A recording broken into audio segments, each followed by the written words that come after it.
we will explore one of the most profound teachings in Buddhism, the teaching of emptiness. This word can sound negative, as if it means nothingness or loss. But in Zen Buddhism, emptiness means something very different. And within it lies the secret to peace and freedom. Before we begin, feel free to share what time it is and where you are listening from. When the Buddha spoke of emptiness, he was pointing to something liberating. Nothing is as solid or separate as it appears. The cup that holds your tea is mostly empty space. The self you think is fixed and permanent is actually fluid and changing. Everything is connected. Everything is flowing. Tonight, we will explore this theme through gentle stories and teachings. You do not need to grasp or memorize anything. Simply allow yourself to listen. Let the teachings settle naturally. As your breathing deepens and your body relaxes, these ancient wisdoms will find their way into you without effort. Let's begin this gentle journey together. In Zen Buddhism, there is a teaching that seems to contradict common sense. It says that emptiness is what makes things valuable, not the solid parts, not the material, but the empty space. Think about the room you are in right now. What makes it useful? Is it the walls? The walls themselves are just barriers. What makes the room valuable is the empty space between the walls. That space allows you to move, to live, to breathe. Without emptiness, the room would be solid stone, completely useless. Or consider a cup. You might admire its shape, its color, the skill of its making. But what makes the cup actually useful? The hollow space inside, the emptiness that can hold water, tea, or wine. If the cup were solid throughout, it would be nothing more than a decorative lump. It is the empty space that gives the cup its purpose.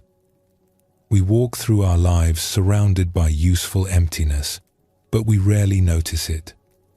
We focus on what is there and ignore what is not there. We believe that more is better, that fullness is the goal, that emptiness is something to avoid or fill as quickly as possible. This habit shapes how we live. We fill our schedules until there is no space left. We fill our homes with possessions until there is no room to move. We fill our minds with constant noise and stimulation until there is no silence left. We are afraid of emptiness. We treat it as lack rather than as capacity. But Buddhism teaches us something different. It shows us that emptiness is not absence. Emptiness is potential. It is the space that allows things to happen. It is the silence that makes sound meaningful. It is the gaps that make wholeness possible. In Zen, this understanding goes even deeper. Emptiness is not just useful. It is the fundamental nature of all things. But we will approach this gradually, starting with what we can easily recognize. The simple truth that empty space makes things work. There is an ancient teaching that says, we shape clay into a pot, but it is the emptiness inside that holds whatever we want. The Buddha taught something similar when he spoke of how we must empty our cups before we can receive new tea. Let us explore a story that reveals this teaching. There once lived a potter named Tara who had studied her craft for 12 years under a master ceramicist. She had learned to throw perfect forms on the wheel. Her bowls were symmetrical. Her vases were elegant. Her cups had graceful proportions. Every piece she made showed technical skill and careful attention. Tara took great pride in her work. She would spend hours refining the shape of a vessel, making the walls just the right thickness, smoothing the surface until it was flawless. She thought of herself as someone who created beautiful objects, and she measured her success by how perfect each piece looked. Her pottery sold well at the market. People admired the craftsmanship. But Tara noticed something that puzzled her. The pieces that sold most quickly were often not her most elaborate works. Simple, plain bowls with thick walls and rough textures would disappear immediately, while her most refined vases would sit unsold for weeks. One day, an old woman came to Tara's stall. She picked up several bowls, feeling their weight, running her fingers along the rims. Finally, she chose the simplest bowl, one that Tara had made quickly without much thought. It was slightly uneven, the walls were thick, the glaze was plain. "Why did you choose that one?" Tara asked, gesturing to more elaborate pieces.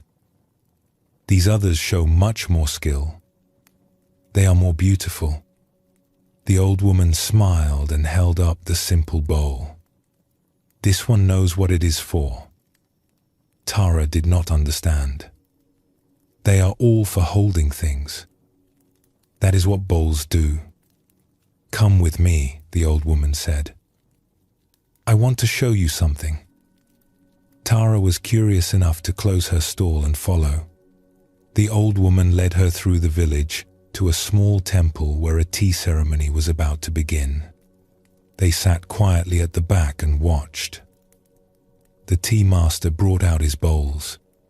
They were simple, rough, uneven. Some were cracked and had been repaired with gold lacquer. They looked almost crude compared to Tara's refined work.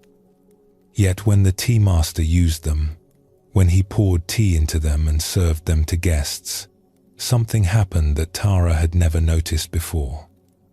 The bowls came alive. They were not objects to be admired. They were spaces to be filled. The emptiness inside each bowl was the whole point. The tea master's hands curved around the bowls naturally. The guests received them with both hands, feeling the warmth of the tea through the thick walls. The bowls fit into the ceremony perfectly, not drawing attention to themselves, but serving their purpose completely.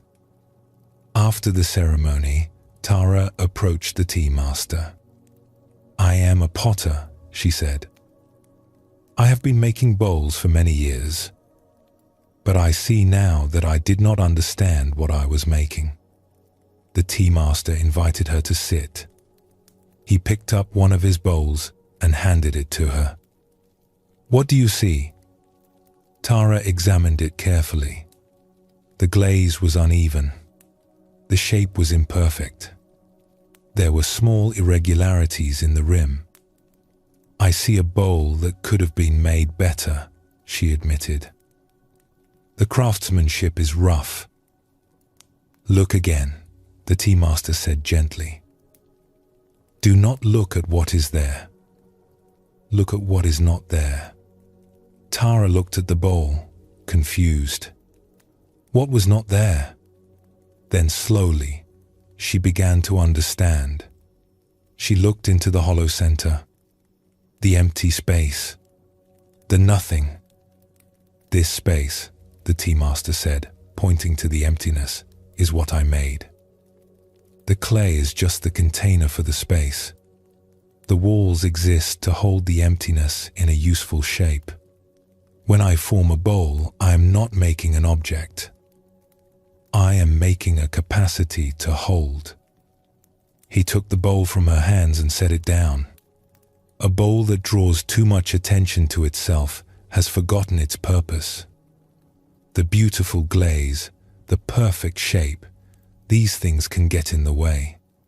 They make you notice the bowl instead of what the bowl holds. My rough bowls remember that they are servants of emptiness.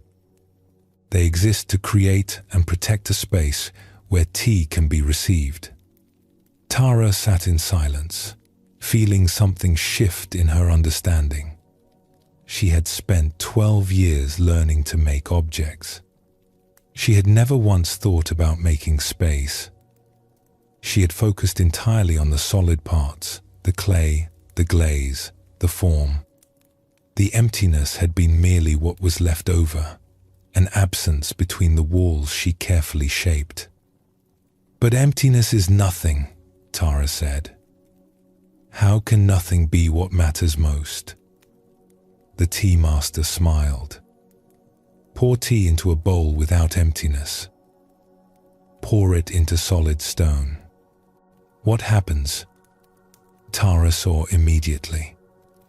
The tea would run off, wasted.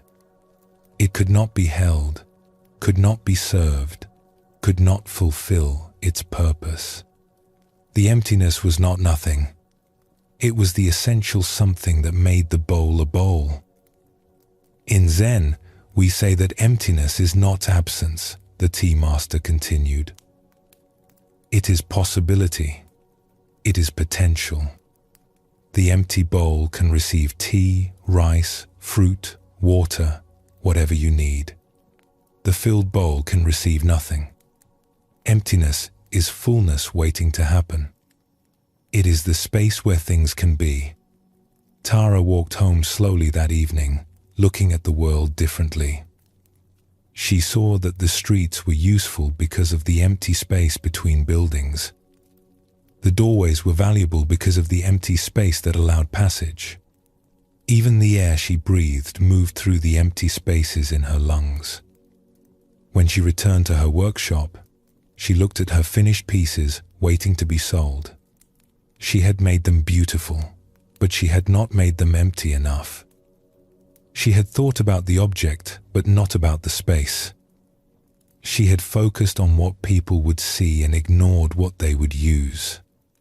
From that day forward, Tara approached her work differently. She began each piece not by thinking about the form, but by thinking about the emptiness she was creating. What space did she want to hold? How should that space feel? What would it be like to receive something into this particular emptiness? Her bowls changed. They became simpler, less decorated, but they became more alive. People who used them said they felt perfect in the hands. They held just the right amount. They made eating or drinking a pleasure. The bowls had become what they were meant to be. Not objects to admire, but spaces to use.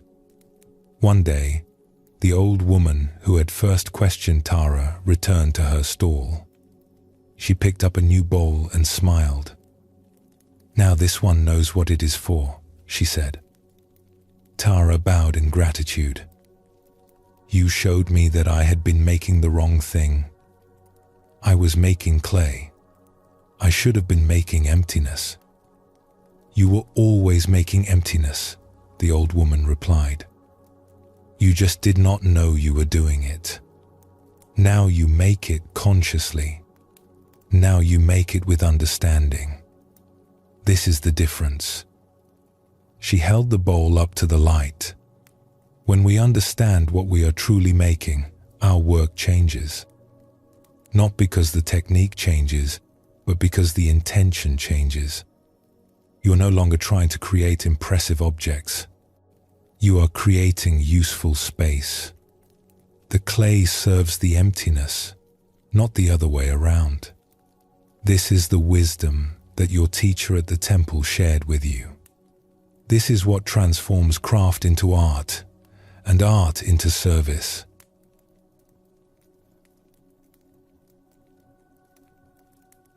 This story shows us the first face of emptiness, the useful void, the space that allows function.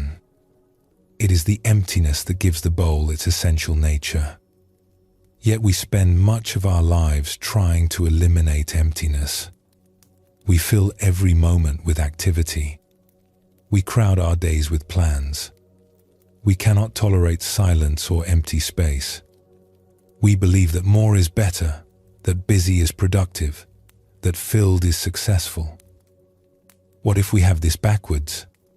What if the empty spaces are not wasted time, but necessary space? What if the gaps in our schedules are not failures to be filled, but opportunities to receive whatever life wants to bring? What if emptiness is not poverty, but richness? When we eliminate all empty time, we lose something essential. We lose the capacity to absorb what we experience. We lose the space for insight to arise. We lose contact with ourselves because there is no quiet moment to hear our own thoughts. We become machines of constant doing, disconnected from the being that gives doing its purpose.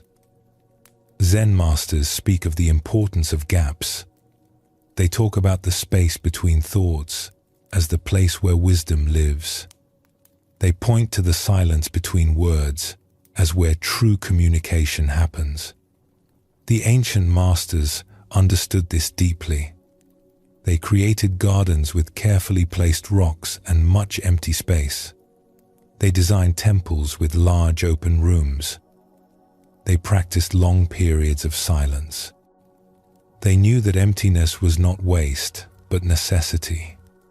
It was the ground from which everything valuable could emerge. Emptiness creates capacity for life to unfold in its own way.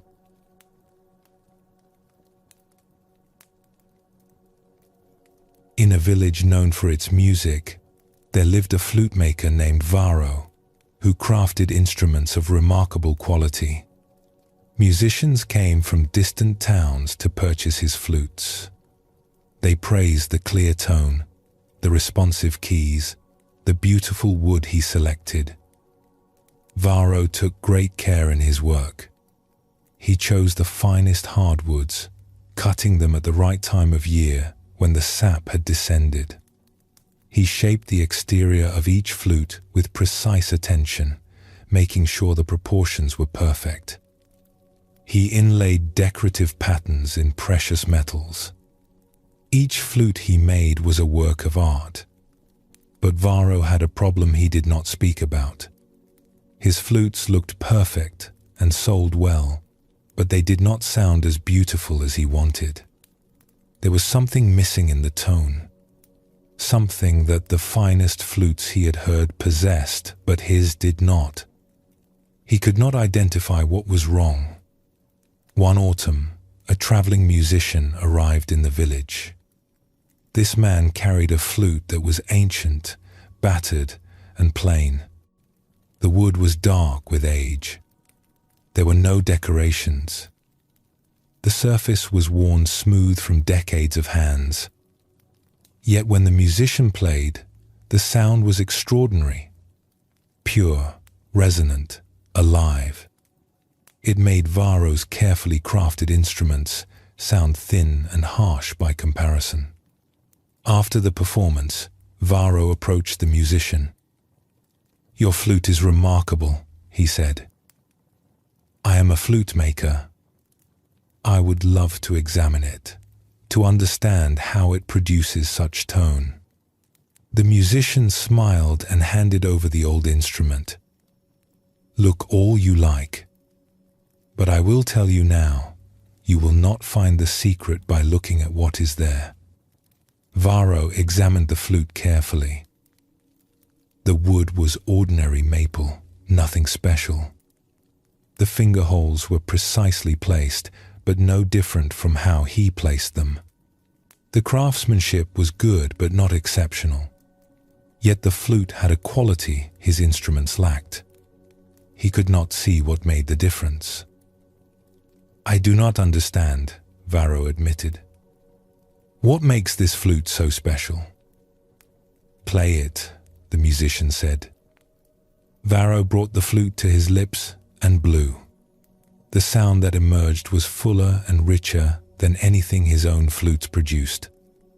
He played a simple melody, amazed at how responsive the instrument was, how easily the notes flowed. "Now tell me," the musician said, "where does that sound come from?" What part of the flute creates it? Varro thought about this. The air moving through causes vibration. The length of the tube determines the pitch. The finger holes allow different notes. Yes, the musician agreed. But what is the tube? What is between the walls of wood? Varro looked into the bore of the flute. Empty space. Exactly. The flute is not the wood. The flute is the emptiness. The wood exists only to shape and contain the empty space inside. When you blow across the opening, you are playing the emptiness. You are causing the air inside that hollow chamber to vibrate. The wood itself makes no sound. Only the empty space sings. Varro stood very still, holding this ancient flute. He had spent 15 years crafting flutes, and he had never truly understood what a flute was. He had focused on the wood, the decoration, the external form. He had treated the hollow bore as merely the space left over after shaping the wood. He had not realized that the hollow was the instrument. Everything else was just the frame. The secret of a fine flute, the musician continued, is not in the quality of the wood or the beauty of the decoration. It is in the perfection of the emptiness. The bore must be smooth and true. The empty space must be exactly the right shape and size. Any irregularity in the emptiness affects the tone. You have been decorating the outside while neglecting the inside. You have been making wooden tubes instead of making empty spaces that sing. Varro asked if he could keep the flute for a few days to study it. The musician agreed. Varro brought the flute back to his workshop and examined it in a completely new way. He stopped looking at the wood and started paying attention to the emptiness. He measured the bore carefully. He noticed how perfectly smooth the interior was, how carefully shaped. He compared it to the bores of his own flutes and saw that his were not as refined. He had spent hours on the exterior decoration and only basic attention on the interior space. For the next several months, Varro changed his entire approach to flute making. He began by visualizing the empty space he wanted to create. What shape should the hollow be? How smooth must the interior surface become? He spent far more time refining the bore than he had ever spent before. He made the exterior simpler, putting his energy into perfecting the emptiness. The flutes he made after this were different. Musicians who tried them said they had never played instruments so responsive, so pure in tone. The flutes looked plainer than his earlier work, but they sounded like dreams. Varro understood now what his craft was really about. He was not a woodworker making decorated objects. He was a maker of emptiness. He was shaping hollow spaces that could transform breath into music. The wood was necessary, but it was the servant of emptiness, not the point.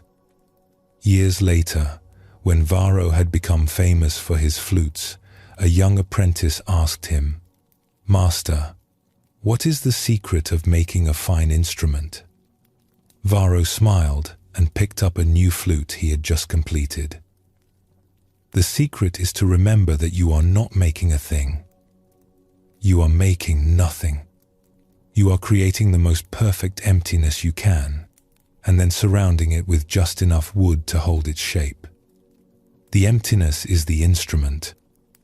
Everything else is just the case.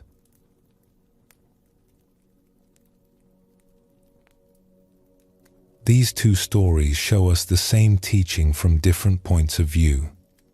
The potter learned that the emptiness in a bowl is what makes it useful. The flute maker discovered that the emptiness in an instrument is what allows music. Both had to shift their attention from the solid to the empty, from what was there to what was not there. Buddhism shows us that we need emptiness, not as something to fear or avoid, but as something essential. The empty moments in our day are not wasted time. They are the space where rest happens, where insight arises, where life can breathe. When our schedules are completely full, we have no capacity to receive anything new. When our minds are constantly occupied, there is no room for fresh thought. When our homes are crowded with possessions, there is no space to live freely. The fullness we pursue actually limits us. But when we allow emptiness, we create capacity. Empty time allows spontaneity. Empty space allows movement. Empty mind allows clarity.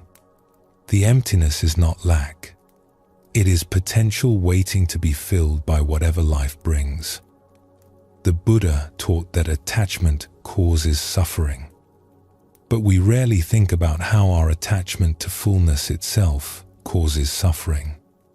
We cling to the need to fill every space, occupy every moment, possess everything. This clinging exhausts us and closes us off from the natural flow of life.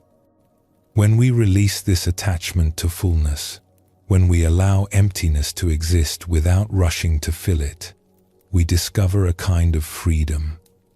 The freedom to receive what comes rather than forcing what we think should come. The freedom to rest in the spaces between doing. The freedom to let life move through us rather than constantly pushing against it. This is not about creating emptiness for its own sake. It is about recognizing that emptiness serves life. Just as the potter serves the tea ceremony by creating bowls that hold, and the flute maker serves music by creating spaces that sing, we can serve our own lives by allowing the emptiness that makes living possible. Rest now for a moment. Feel your body supported. Notice your breath moving through empty spaces. Allow yourself to simply be here, without needing to fill this moment with anything other than gentle awareness.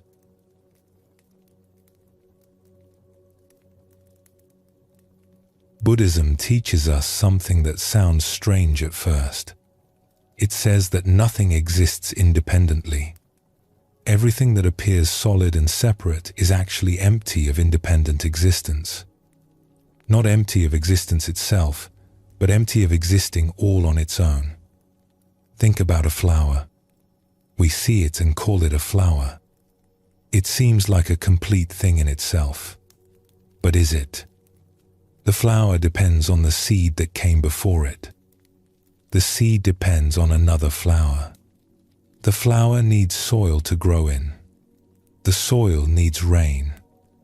The rain needs clouds. The clouds need the sun's heat.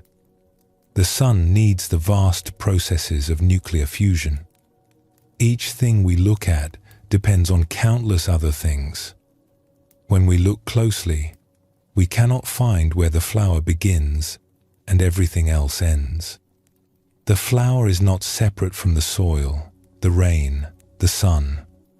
It is a temporary gathering of conditions. When we say flower, we are naming a process, not a thing. The flower is empty of being just a flower. It is everything that made it possible. This teaching is called dependent origination. The Buddha saw that everything arises together in dependence on everything else. Nothing stands alone. This emptiness of independent existence is not a problem. It is simply the nature of reality. When we see this clearly, our whole relationship with life changes. We stop trying to make things permanent that are naturally flowing.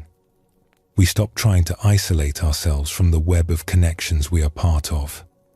We see that we are not separate individuals but meeting points of countless conditions.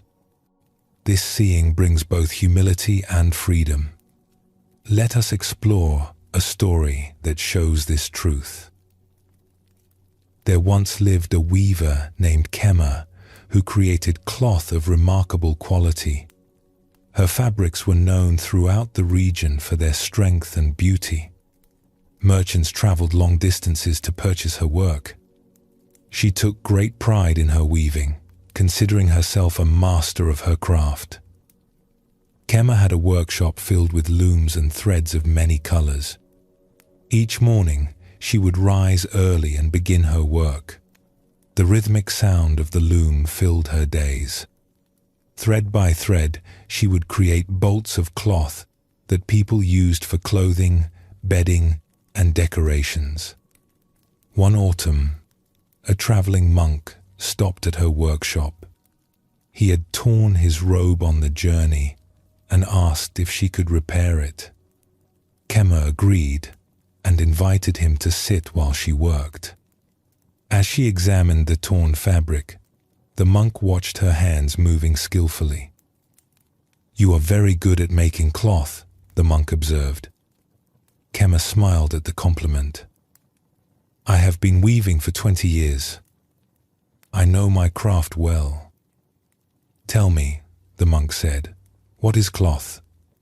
Kema looked at him, puzzled by such a simple question. "Cloth is what I make. It is woven fabric. Anyone can see that." "Yes, I can see it," the monk agreed. "But what is it? Where does cloth actually exist?" Kema held up a piece of fabric she had woven recently. "It exists here, in my hands. This is cloth." The monk leaned forward with interest. "Is it? Let me ask you something. If I pull out one thread, is it still cloth?" "Of course," Kema replied. "One thread makes no difference." "And if I pull out another thread? And another?" Kema began to see where this was leading. Well, eventually it would fall apart. It would no longer be cloth. So at what point does it stop being cloth? After 10 threads are removed? 100? Where is the exact moment when cloth becomes not cloth? Kema thought about this carefully. She had never considered such a question.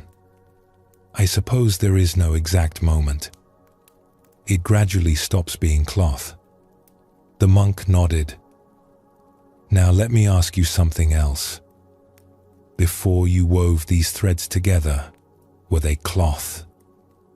"No, they were just threads." "And what are threads made of?" "Cotton, in this case. Or sometimes wool or linen." "And where does cotton come from?" Kema knew this, of course. "From cotton plants. The bolls are harvested and the fibers are spun into thread." "So the cloth is really cotton?" "Yes, I suppose so." "And what is cotton made of?" Kema paused. She had never thought about this. "I do not know. Plant fibers, I suppose." "Plant cells," the monk said gently, "which are made of water, minerals from the soil, and energy captured from the sun." "So is your cloth really water and sunlight and earth?" Kema looked at the fabric in her hands with new confusion. "I have always called it cloth. That is what it is." "Is it?" the monk asked. "Or is cloth just a name we give to a particular arrangement of cotton fibers, which are themselves arrangements of plant cells, which are arrangements of water and minerals and captured light? Where in all of this is the thing we call cloth?" Kema sat very still. She was holding the fabric, but she could not say what it was anymore. When she looked closely, cloth seemed to disappear. It was threads. But threads were cotton. But cotton was plant fiber. But plant fiber was cells. But cells were elements and energy. At what point was there something she could call cloth? I am confused, Kema admitted. I have been making cloth my whole life. How can I not know what it is? The monk smiled with compassion. You know how to make it. You know how to use it. But when you look for cloth as a thing that exists in itself, independent of everything else, you cannot find it. This is what the Buddha meant when he taught about emptiness. Things are empty of independent existence. They only exist in relation to everything else. Kema examined the fabric more carefully now, thinking about what the monk had said. But I can see it. I can touch it. It is real. Yes, it is real, the monk agreed. But it is not real in the way you thought. It is not a separate, independent thing. It is a meeting point of countless conditions. The cotton plant that grew from a seed, the rain that watered it, the sun that fed it, the farmer who tended it, the person who picked the cotton, the spinner who made thread, your own hands weaving. All of these things are what you hold in your hands. When you say cloth, you are naming all of this together. He gestured to the fabric. Your cloth depends on cotton, which depends on plants, which depend on soil and rain and sun. It depends on the people who grew and processed the cotton. It depends on your skill as a weaver. It depends on the loom you use, which someone built, using wood from trees, using tools made from metal, mined from the earth. When you truly look, you cannot find where cloth begins and everything else ends. Kema sat in silence for a long time, holding the fabric. She had thought she was making something. But what was she actually making? She was not creating cloth from nothing. She was arranging conditions that already existed. The cotton, the loom, her skill, her time, all of these were coming together in a particular way. The cloth was not a thing she created. It was a temporary arrangement of everything that made it possible. If cloth is empty of independent existence, Kema said slowly, then what about me? Am I also empty? The monk's eyes brightened. That is a very good question. What do you think? Kema considered this. I depend on food to live, which comes from plants and animals. I depend on water and air. I depend on my parents, who gave me life. I depend on the people who taught me to weave. I depend on my customers, who give me purpose and livelihood. I depend on the shelter that protects me. I depend on everything. Yes, the monk said softly. You are also empty of independent existence. Not empty of existence, but empty of existing separately from everything else. You are like the cloth, a meeting point of countless conditions. Your body is made from food you have eaten, which came from the earth. Your skills came from teachers. Your thoughts come from experiences. Where is the part of you that exists independently, separate from all of this? Kema felt something shift in her understanding. She had always thought of herself as a separate person, distinct from everything else. Kema the weaver, making her way in the world alone. But now she saw that she was not alone. She was not separate. She was part of an infinite web of connections. She existed only because everything else existed. She was held up by the whole world. This makes me feel small, Kema said. Does it? The monk asked. Or does it make you feel connected? You are not small and alone. You are part of everything. When you weave, the whole world weaves through you. The cotton plant, the rain, the sun, all the people who came before you, they are all weaving through your hands. Kema looked at her hands with wonder. They did not feel like her hands anymore.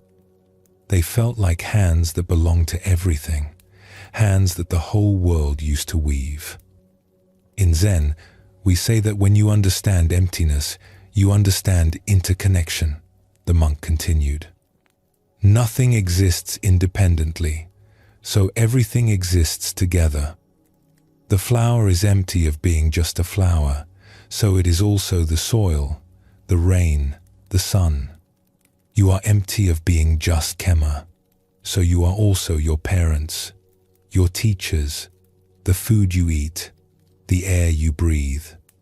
Everything interpenetrates everything else. He stood slowly, his repaired robe now whole again. Thank you for fixing my robe. You have done good work. Kema bowed. Thank you for showing me what I was really doing all these years. I thought I was making cloth, but I was participating in the world's constant weaving of itself. After the monk left, Kema returned to her loom. But everything felt different now. When she wove, she felt the sun that had fed the cotton plant. She felt the hands of the farmer who had tended it. She felt the spinner who had made the thread. She felt all the weavers who had come before her, who had taught this craft through generations. She was not weaving alone. She was the place where all of these things came together. Her cloth had not changed, but her understanding had changed completely. She no longer saw it as a separate thing she was creating. She saw it as a process she was part of. The cloth was empty of being just cloth. It was everything that made cloth possible. And she was empty of being just Kema. She was everyone and everything that made Kema possible. This understanding did not make her sad or confused. It made her grateful. She was held up by the whole world. She was part of the whole world. When she wove, the world wove through her. She could not fail because she was not separate from everything that supported her. From that day forward, Kema's weaving became a kind of meditation. Each thread she placed reminded her of how everything depends on everything else. Each piece of cloth she made was a celebration of interconnection. And when people bought her fabric, she would sometimes tell them, "This cloth is made of cotton and sunlight and rain and soil and many people's hands. When you wear it, you wear the whole world."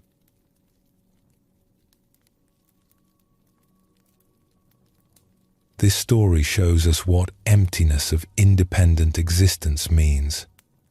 Kema discovered that cloth is empty of being just cloth. It is actually cotton, which is actually plant cells, which are actually water and minerals and captured sunlight. When we look for cloth as a thing in itself, we cannot find it. We only find the web of conditions that creates what we call cloth. The same is true for everything. A table is empty of being just a table. It is wood, which is tree, which is soil and water and sun. A person is empty of being just themselves. They are parents and teachers and food and air and experiences. Nothing stands alone. Buddhism calls this dependent origination. Everything arises together, depending on everything else. When we see this clearly, we stop clinging to things as if they were permanent and separate. We see them as flowing processes, temporary arrangements of conditions. This seeing brings freedom because we stop trying to make permanent what is naturally changing. There once lived a scholar named Mako who studied philosophy at a monastery in the mountains. He had read many texts about Buddhist teachings, including teachings about emptiness. He understood them intellectually. He could explain them clearly, but he wanted to understand them directly, not just as ideas in his head. One spring morning, Mako decided to take a walk in the forest near the monastery. The trees were just beginning to show new leaves. Birds were singing. The air was warm and fresh. As he walked, he thought about emptiness. He had read that all things are empty of independent existence. But what did that really mean? How could he see it directly instead of just thinking about it? Mako stopped in front of a large oak tree. It was old and thick, its bark rough with age. It looked completely solid, completely real, completely there. This was a tree. No question about it. How could this tree be empty? He remembered the teaching. Empty does not mean non-existent. It means empty of independent, permanent, separate existence. The tree exists, but not in the way it appears to exist. Not as a solid, separate thing. Mako decided to investigate. He sat down at the base of the tree and looked at it carefully. What is this tree?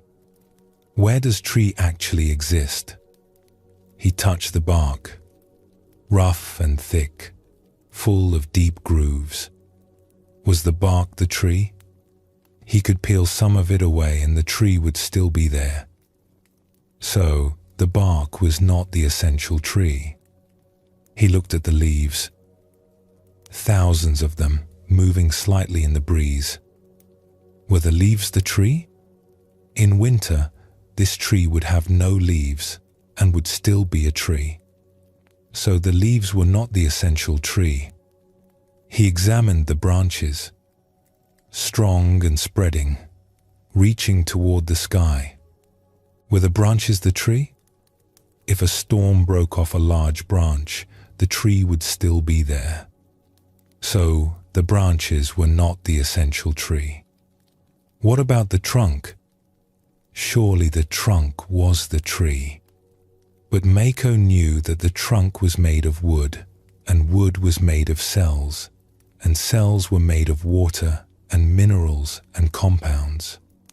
The trunk was not a solid thing. It was a structure made of smaller structures, which were made of even smaller structures.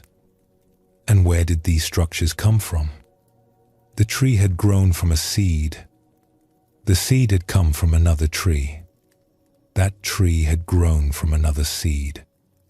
Back and back, tree following tree, seed following seed. This tree was not separate from all the trees that came before it. What fed this tree? Water from the soil. Where did the water come from? Rain. Where did rain come from? Clouds. Where did clouds come from? Evaporated water from rivers and oceans. The tree was not separate from the rain, the clouds, the rivers, the oceans. What else fed the tree? Minerals from the soil. Where did they come from? Broken down rock, dead leaves, dead animals, centuries of life and death enriching the earth. The tree was not separate from all of this decay and transformation. What else? Sunlight. The leaves captured energy from the sun and turned it into growth. The tree was made partly of captured light. It was solid sunlight, in a sense. The tree was not separate from the sun. And what about the air? The tree breathed in carbon dioxide and breathed out oxygen. It was constantly exchanging with the atmosphere.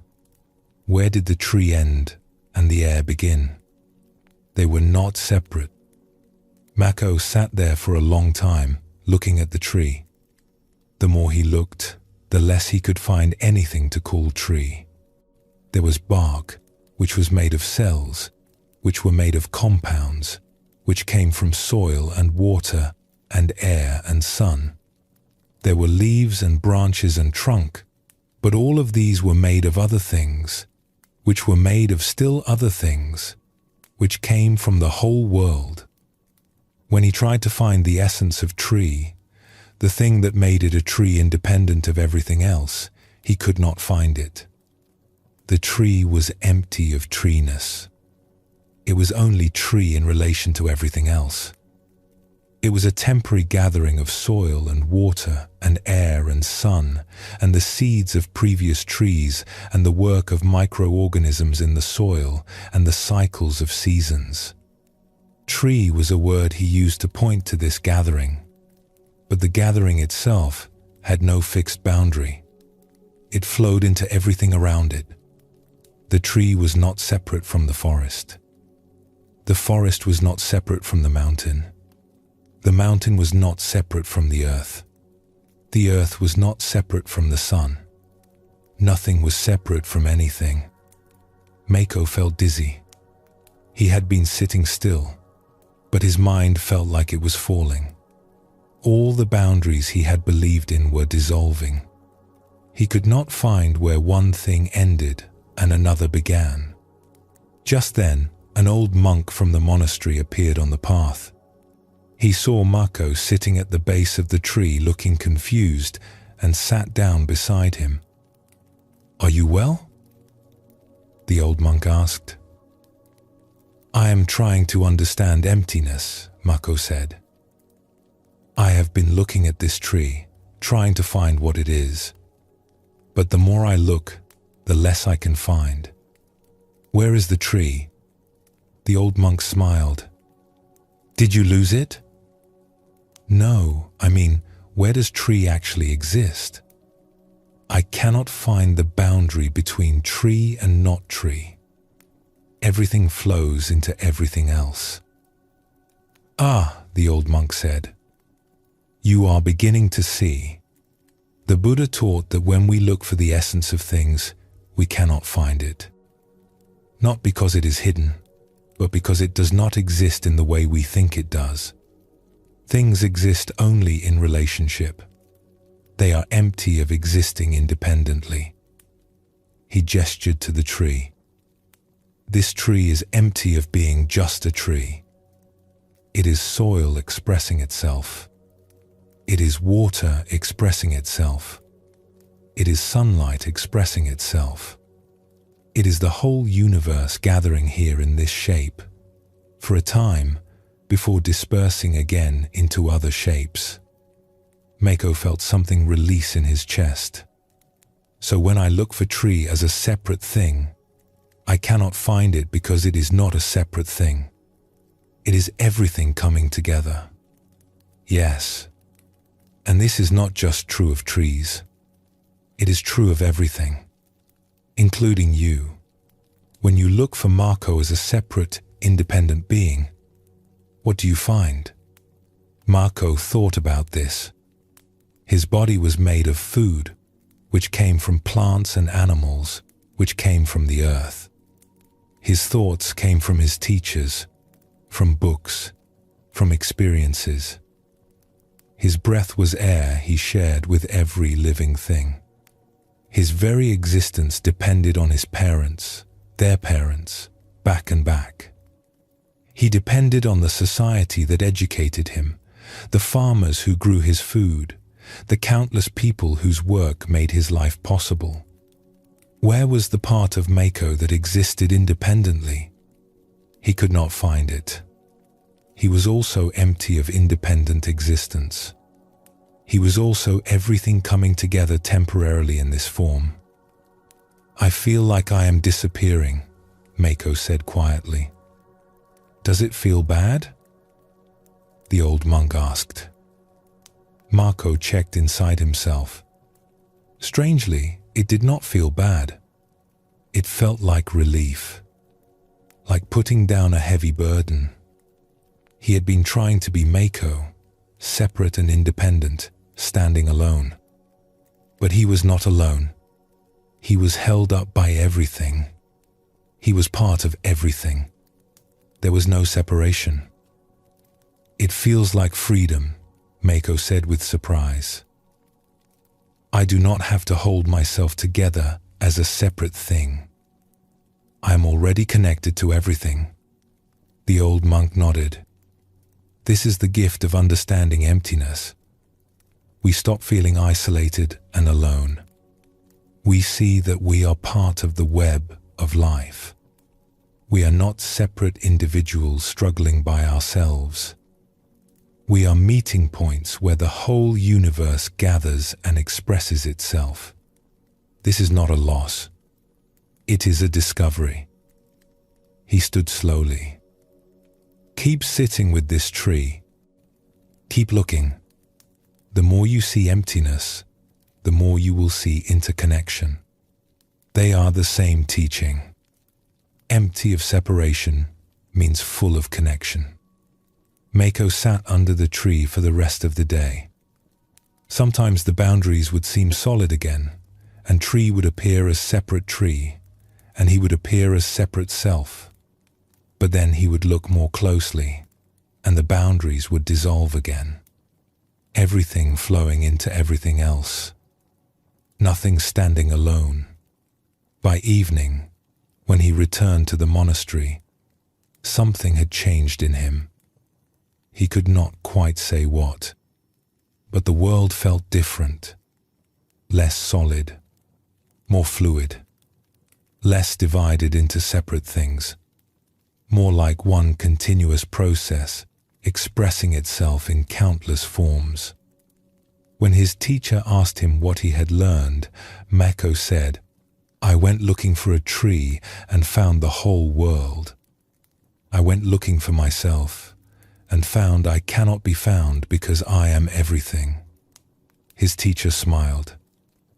"Now you are beginning to understand emptiness. Not with your thinking mind, but with your seeing. Keep looking. The more you see, the more the teaching will reveal itself."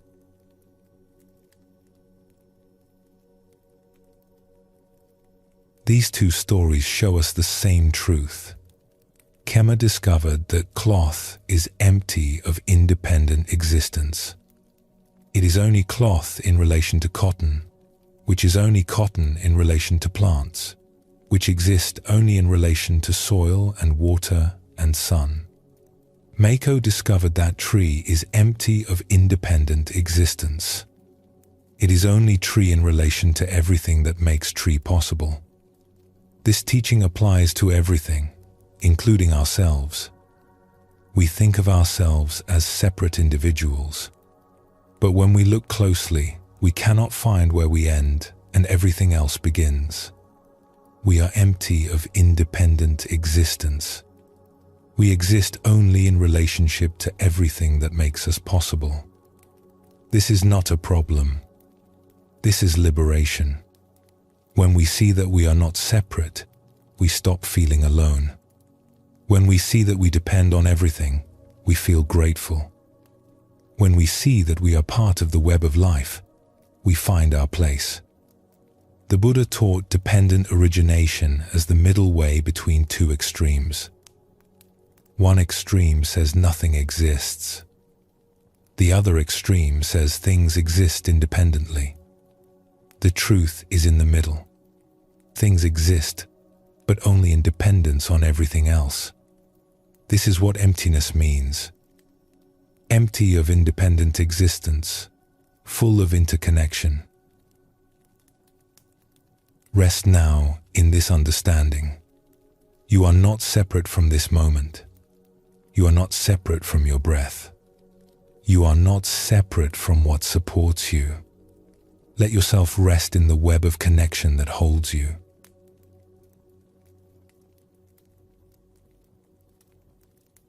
Buddhism teaches something that can feel unsettling at first. It says that the self you think of as solid and unchanging is actually empty. Not empty of existence, but empty of fixed, permanent nature.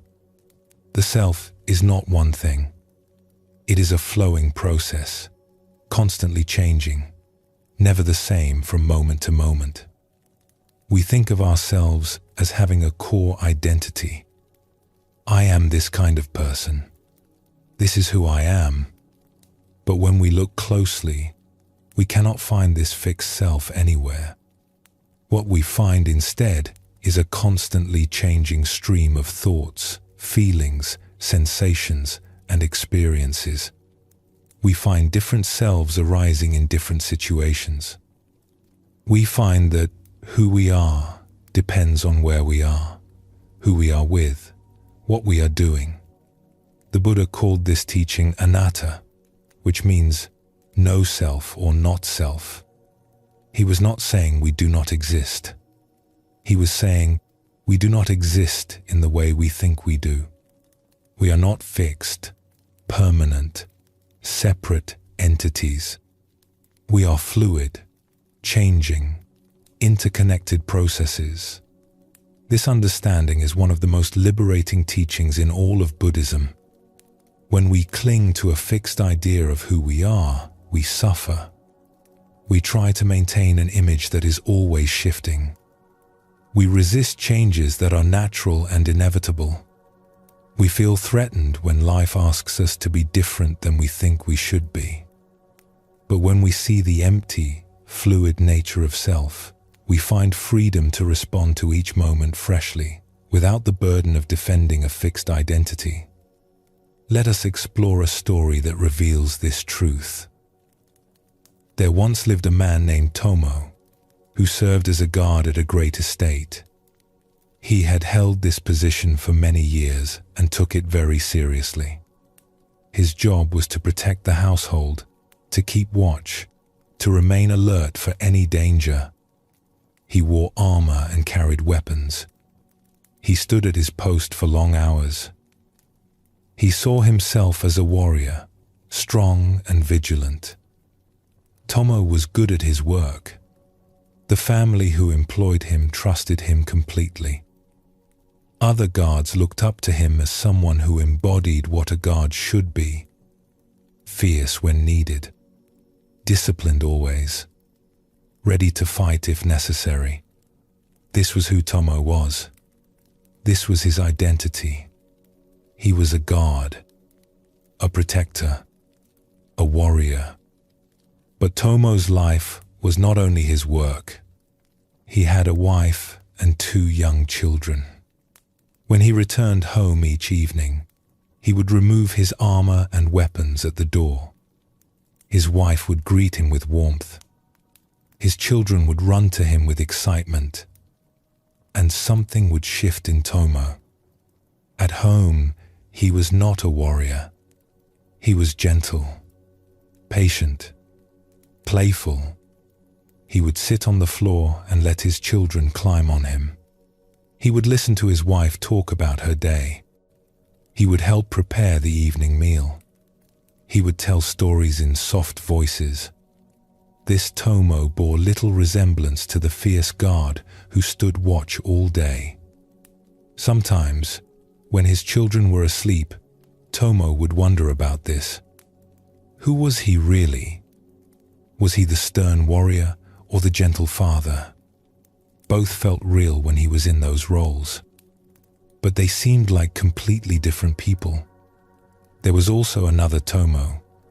When he visited the monastery to make offerings, he became quiet and humble. He would bow deeply before the monks. He would speak in a deferential tone. He would see himself as a simple man seeking guidance, not as a warrior at all. In the presence of the monks, especially the abbot whom he deeply respected, Tomo felt small and uncertain. All his fierceness would dissolve.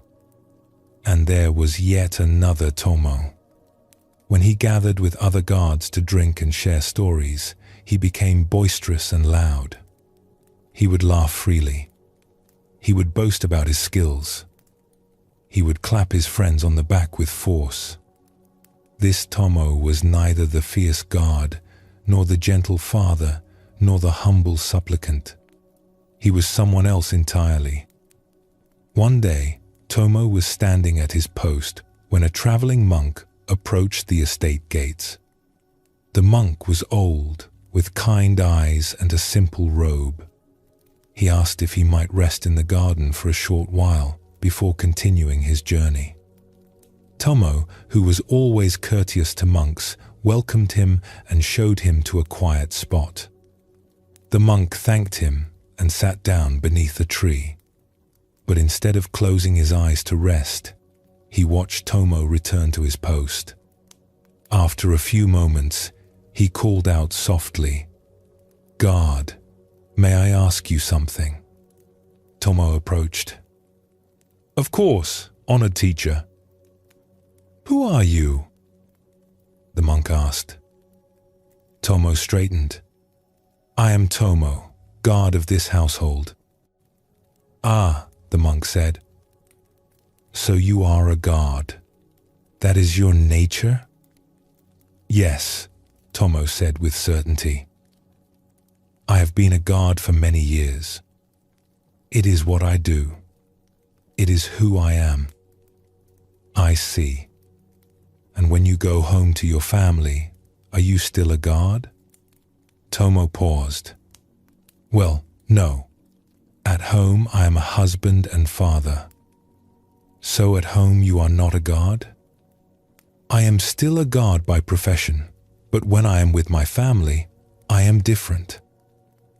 "Different how?" Tomo thought about this. "Softer. Gentler. I play with my children. I help my wife. I am not fierce at all." "So which is the real you? The fierce guard or the gentle father?"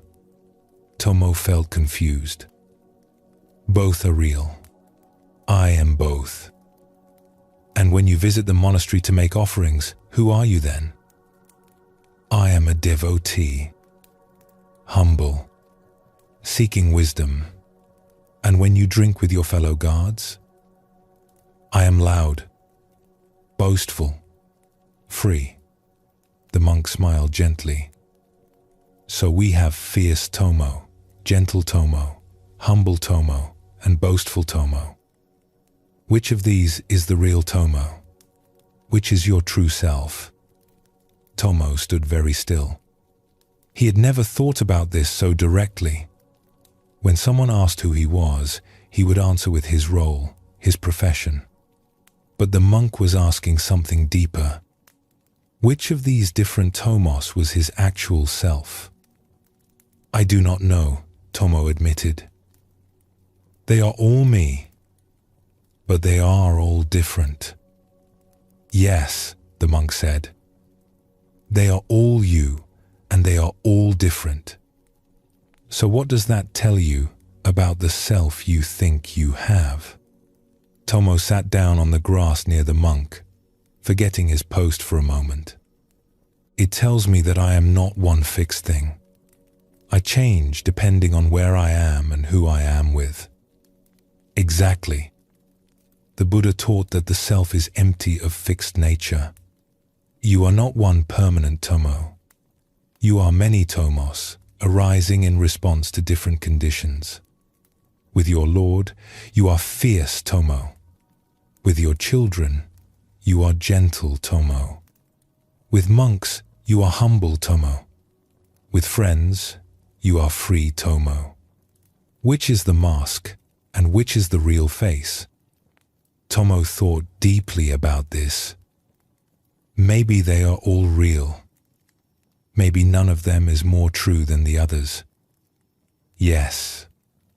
And if they are all real, and they are all different, then what is the self that underlies them all? Can you find it? Tomo looked inside himself, trying to find the core Tomo that existed beneath all the different versions. But he could not find it. There was no essential Tomo hiding underneath. There were only the different Tomos that appeared in different circumstances. Fierce in danger, gentle with children, humble before wisdom, free among friends. Each one arose naturally in response to the situation. "I cannot find one fixed self," Tomo said slowly. When I look for it, all I find are these different ways of being. This is what the Buddha meant by empty self, the monk explained. Not that you do not exist. You clearly exist, but you do not exist as a fixed, unchanging entity. You exist as a fluid process, responding to conditions, changing moment by moment. The self you think is so solid is actually empty of solidity. It shifts like water, taking the shape of whatever container it finds itself in. Tomo felt something like relief. He had always felt slightly dishonest, being so different in different places. He had wondered which version was the real him and worried that the others were somehow false. But now he saw that they were all real. The self was not a fixed thing to maintain. It was a fluid response to life. But if I have no fixed self, Tomo asked, then who am I? The monk laughed softly. You are Tomo. But Tomo is not a thing. Tomo is a happening. Tomo is the name you give to this particular stream of consciousness, this particular body, this particular collection of habits and tendencies. But the stream flows. The body changes. The habits shift. You are not the same Tomo you were 10 years ago. You will not be the same Tomo 10 years from now. You are always Tomo, but Tomo is always changing. He picked up a handful of water from a small fountain nearby. Try to grab this water and hold it still. It slips through your fingers, yes? It keeps flowing. It will not be held. The self is like this. You cannot grab it and make it stay one way. It keeps flowing, keeps changing, keeps responding to each new moment. Tomo watched the water drip through the monk's fingers. He thought about how he had spent years trying to maintain a consistent image of himself as a strong warrior. But that was only one face of many faces. And even that face changed. Some days he felt strong. Some days he felt tired. Some moments he was alert. Other moments his mind wandered. Nothing stayed the same. This teaching, Tomo said, does it mean I should not care who I am? Does it mean nothing matters? No, the monk said firmly. It means you are free to respond appropriately to each situation without being bound by a fixed idea of who you should be.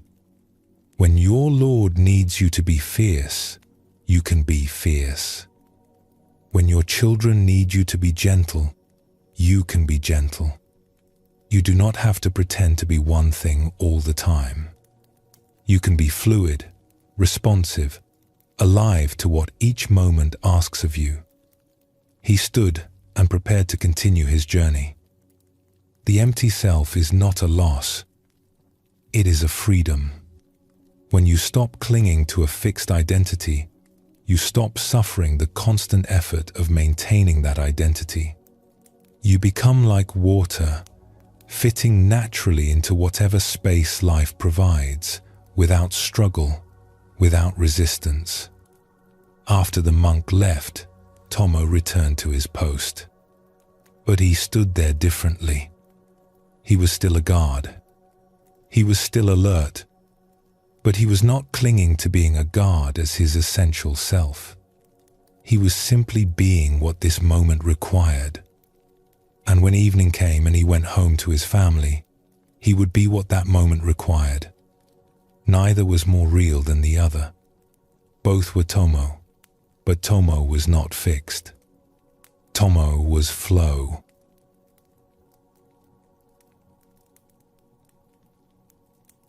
This story reveals the fluid nature of self. Tomo discovered that he was not one fixed person, but many different expressions arising in response to different conditions. The fierce guard, the gentle father, the humble devotee, the free friend. None of these was more real than the others. All were genuine expressions of Tomo, but Tomo himself was not fixed as any one of them.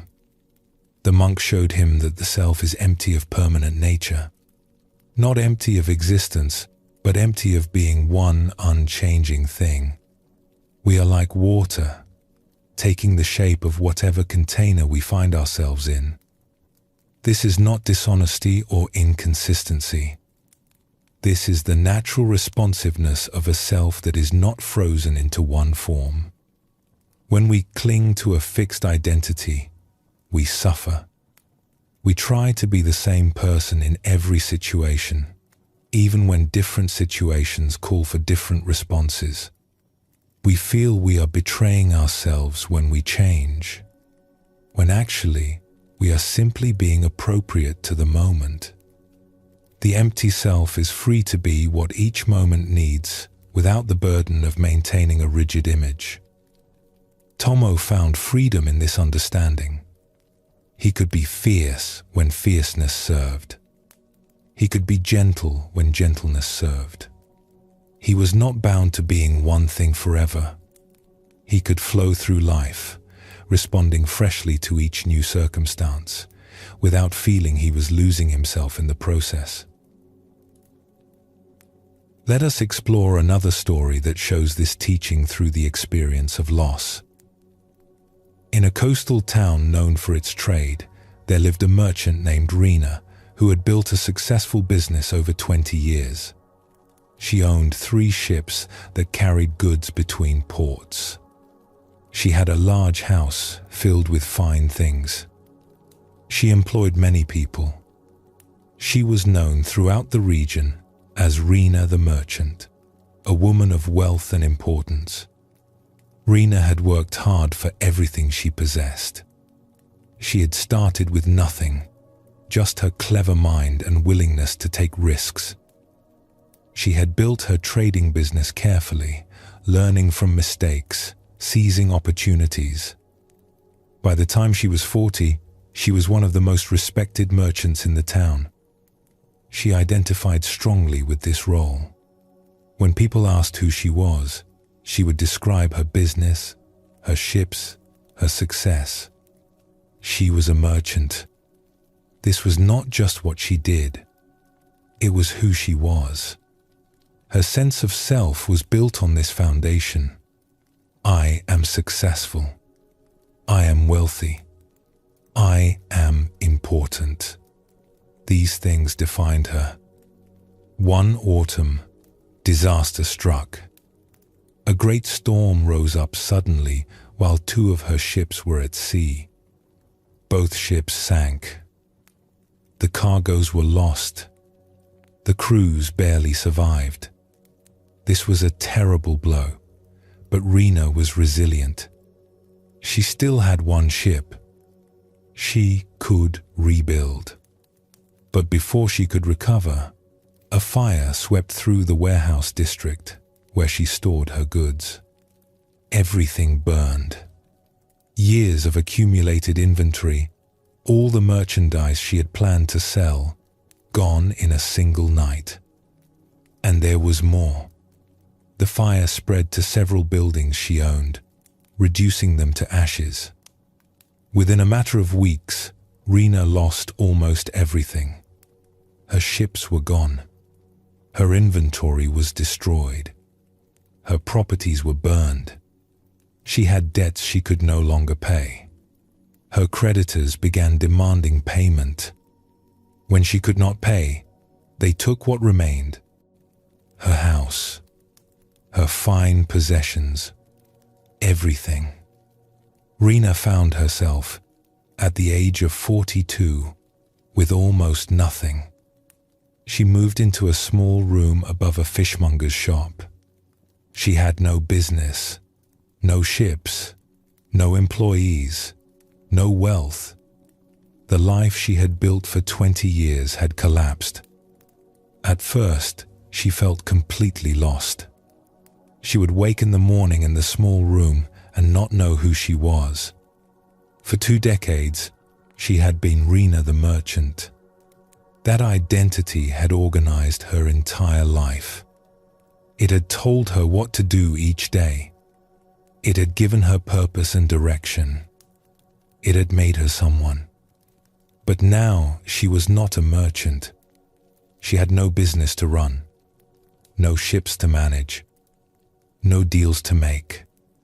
Who was she now? When she looked inside herself for an answer, she found only emptiness. The identity she had built so carefully was gone, and underneath it there was nothing she could recognize as herself. She fell into deep sadness. She felt like she had died, even though her body still lived. Rena the merchant was dead, and whoever was left in this small room did not feel real, did not feel like anyone at all. One morning, unable to bear the emptiness, Rena walked to the temple at the edge of town. She had not been there in years. When she was successful, she had sent donations but rarely visited herself. She was too busy. But now she had nothing but time. She sat in the temple courtyard, watching monks go about their morning routines. A young nun noticed her sitting alone and approached. "You look troubled, sister. May I sit with you?" Rena nodded, grateful for any company. The nun sat beside her in comfortable silence for a while, then asked gently, "What brings you here today?" "I have lost everything," Rena said simply. "I do not know who I am anymore." "Tell me what you lost."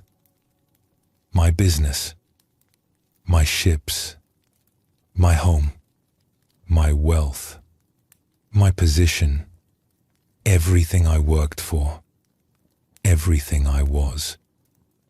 "Ah," the nun said. "You lost what you had and what you did. But did you lose who you are?" Rena looked at her with confusion. "That is the same thing. I was a merchant. That was who I was." "Was it?" The nun asked gently. "Before you were a merchant, who were you?" "I was a girl, a young woman starting out." "And were you someone then? Did you exist?" "Of course I existed." "So you existed before you became a merchant? You existed before you gained wealth and ships and property. You were someone before you had all those things." Rena thought about this. It was true. She had existed before she had anything. She had been a person before she became successful. But that seemed like a different person. A different life. That girl, Rena said, she was full of dreams and energy. She wanted to build something. She became the merchant. When the merchant died, the girl died too. "Did she?" the nun asked. "Or did you only lose the roles and possessions you had gathered around that original self? The ships were not you. The house was not you. The business was not you. These were things you had, not things you were. When you lost them, you lost what you possessed. But who you are was never in those possessions." Rena felt tears welling up. "But I built my whole life around being a merchant. I defined myself by my success. Without it, I am nothing." The nun took Rena's hand gently. "You are not nothing. You are sitting here. You are breathing. You are feeling sadness. You are alive. The you that exists right now, in this moment, has no ships and no business and no wealth. But you still exist. So clearly, you are not your possessions or your roles. You are something else. Something that was there before you gained all those things and is still here now that they are gone. But what is that something?" Rena asked desperately. "When I look for it, I cannot find it. I only see emptiness. Yes, the nun said with a slight smile. Emptiness. The Buddha taught that the self is empty. Not empty of existence, but empty of fixed nature.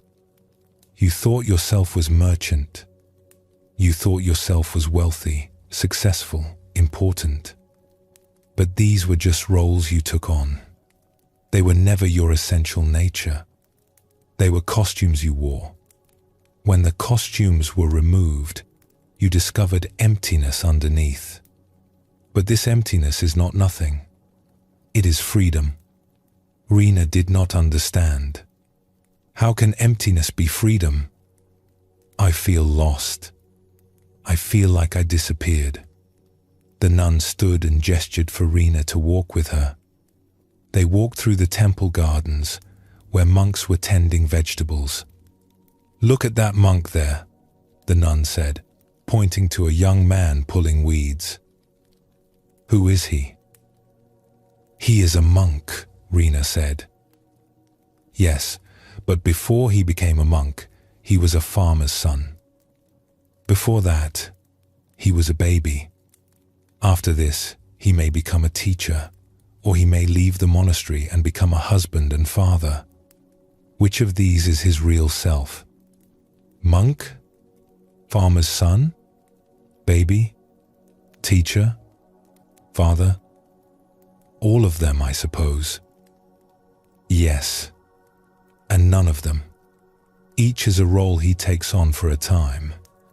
Each is real while it lasts. But none is his permanent, fixed self. Underneath all these roles, what is he? Rina looked at the young monk carefully. I do not know. Neither does he. And that not knowing is liberation. Because he is not fixed as one thing, he is free to be what each moment requires.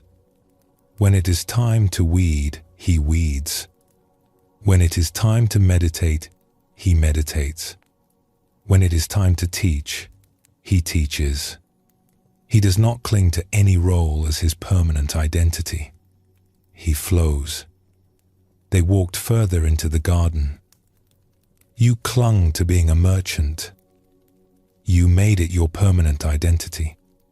You thought that was who you were. But life showed you that this identity could be taken away. The ships could sink. The warehouse could burn. The wealth could disappear. And when it did, you felt like you had disappeared too. But you did not disappear. Only your identification with a temporary role disappeared. The nun stopped walking and turned to face Rina directly. The emptiness you feel is not the absence of self. It is the absence of fixed self. And this absence is your freedom. You are not bound to being a merchant anymore. You are not required to be successful or wealthy or important. You can be anything. You can become anyone. The emptiness is not lack. It is potential. Rina felt something shift inside her. The terrible feeling of being nothing began to feel less like death and more like openness. She was not a merchant anymore. She did not have to be a merchant. She could be something else. She could be someone else. Or she could be no one in particular. Just a person, alive, breathing, existing. But what should I do? Rina asked. If I am not a merchant, what am I? The nun smiled. You are Rina. And Rina is not a fixed thing. Rina is a flow. Right now, in this moment, what does this moment need from you? Rina looked around. She was in a garden. There were vegetables growing, weeds that needed pulling. This moment needs someone to help with the garden? Perhaps. Would you like to help? Rina had never pulled weeds in her life. When she was building her business, such work was beneath her. She was important. She had people to do such things. But now she was not important. She was just a person in a garden. And the work was there. She knelt down and began pulling weeds. Her hands found the rhythm of it. Pull, toss, pull, toss. It was simple work. There was something peaceful about it. She was not thinking about who she was or what she had lost. She was just pulling weeds. After a while, the nun knelt beside her and worked too. They pulled weeds together in silence. And in that silence, Rena felt more real than she had felt in weeks. She was not playing a role. She was not maintaining an image. She was just doing what this moment asked. Pulling weeds. Being alive. Being no one in particular. When they finished, the nun said, "Tomorrow, if you wish, you can come back and help again. Or you can do something else. It does not matter. The point is to be what each moment needs, without clinging to any fixed idea of who you are. This is how we live when we understand empty self. We respond to life without the burden of defending a permanent identity." Rena did come back the next day. And the day after that, she helped in the garden. She learned to cook simple meals in the temple kitchen. She swept floors. She did all the work she once thought was beneath her. And gradually, something began to heal inside her. She was not rebuilding her identity as a merchant. She was discovering how to exist without a fixed identity at all. Some days she felt like a gardener. Some days like a cook. Some days like a simple woman doing simple tasks.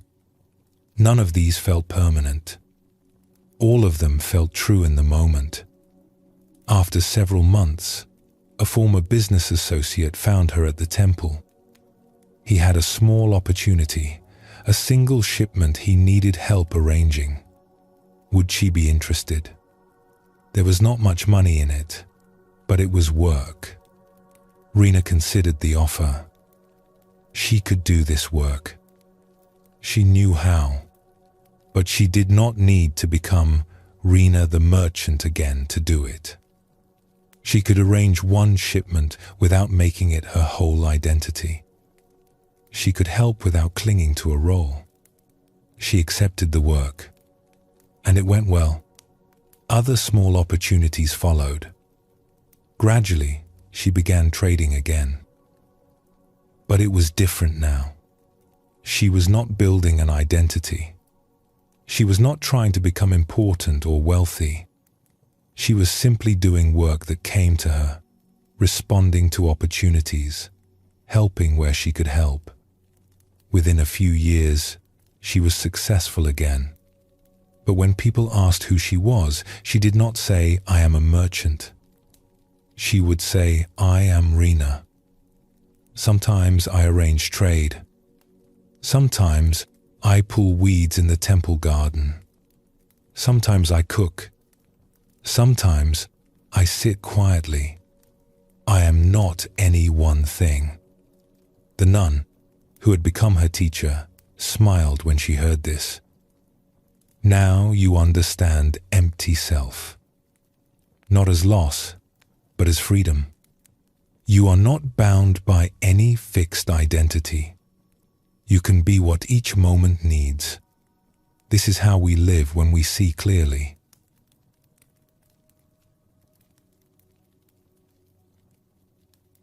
Buddhism teaches that clinging to a fixed sense of self causes suffering. We build an identity and then spend enormous energy trying to maintain it. We feel threatened when life asks us to change. We resist the natural flow of growth and transformation. We hold ourselves to being one way even when another way would serve better.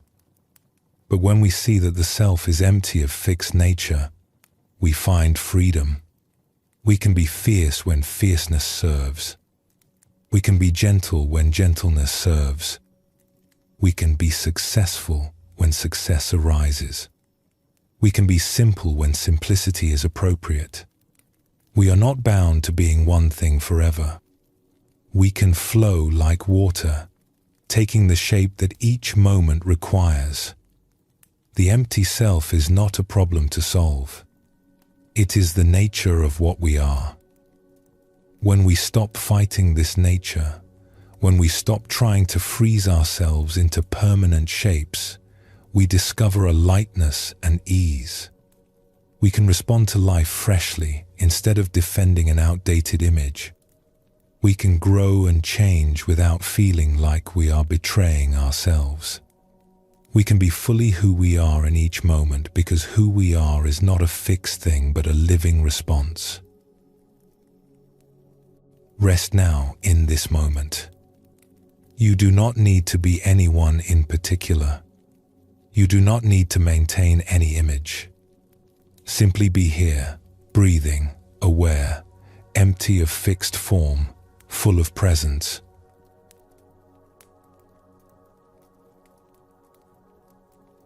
There is a teaching in Zen that invites us to look at the stories we tell about our experiences. We encounter something and immediately give it meaning. This is good. That is bad. This is fortunate. That is unfortunate. We wrap our experiences in narratives so quickly that we forget we are doing it. We think the meanings we assign are inherent in the events themselves. But Buddhism shows us that these meanings are empty. Not the events themselves, but the stories we tell about them. Good and bad are not qualities that exist in things. They are judgments we place on things. Fortune and misfortune are not fixed realities. They are interpretations based on limited perspective. When we see this clearly, something remarkable happens. We stop being so tossed around by circumstances. An event occurs, and we no longer rush to label it as disaster or blessing. We can hold it more lightly, knowing that what seems terrible today may reveal gifts tomorrow, and what seems wonderful now may bring difficulties later. We become more spacious, less reactive, more able to respond wisely to whatever life brings. This does not mean nothing matters or that we should not care about what happens. It means we can care deeply while holding our interpretations lightly. We can prefer joy to suffering without insisting that we know which is which in every moment. We can trust that life is larger than our stories about it. Let us explore a story that reveals this teaching. In a farming village surrounded by hills, there lived a man named Ojo who worked a small plot of land. He was neither wealthy nor poor. He had enough to feed his family, and occasionally a little extra to trade. His life was simple and steady. He had one son, a strong young man who helped with the heavy work. Ojo also had one horse, a sturdy animal that pulled the plow and carried loads. This horse was valuable to him. Without it, the work would be much harder. The horse was old, but still strong, still reliable. Ojo took good care of it. One morning, Ojo went out to the field and discovered that the horse was gone. The fence had a break in it. The horse must have wandered through during the night. Ojo searched the nearby fields and woods, but could not find the animal anywhere. It had simply disappeared. The neighbors heard about the missing horse and came to offer sympathy. "What terrible luck," they said. "What a misfortune. How will you plow your fields? This is very bad for you." Ojo listened to their words and nodded, but he said only, "Perhaps. We will see." The neighbors found his response strange. Of course, this was bad luck. He had lost his horse. How could it be anything but misfortune? But Ojo did not seem upset. He simply accepted what had happened and went about his work, doing what he could without the horse. A week passed. One morning, Ojo heard sounds outside his house. He went out and saw his horse returning. But the horse was not alone. Following behind it were 3 wild horses, strong and beautiful. The old horse had found a wild herd in the hills and led them back. The neighbors heard about this and rushed over. "What wonderful luck," they said. "What good fortune. Now you have 4 horses instead of 1. You can sell the extra horses or use them for work. This is very good for you." Ojo listened to their excitement and nodded. But he said only, "Perhaps. We will see." Again, the neighbors found his response puzzling. Of course, this was good luck. He had gained 3 valuable horses.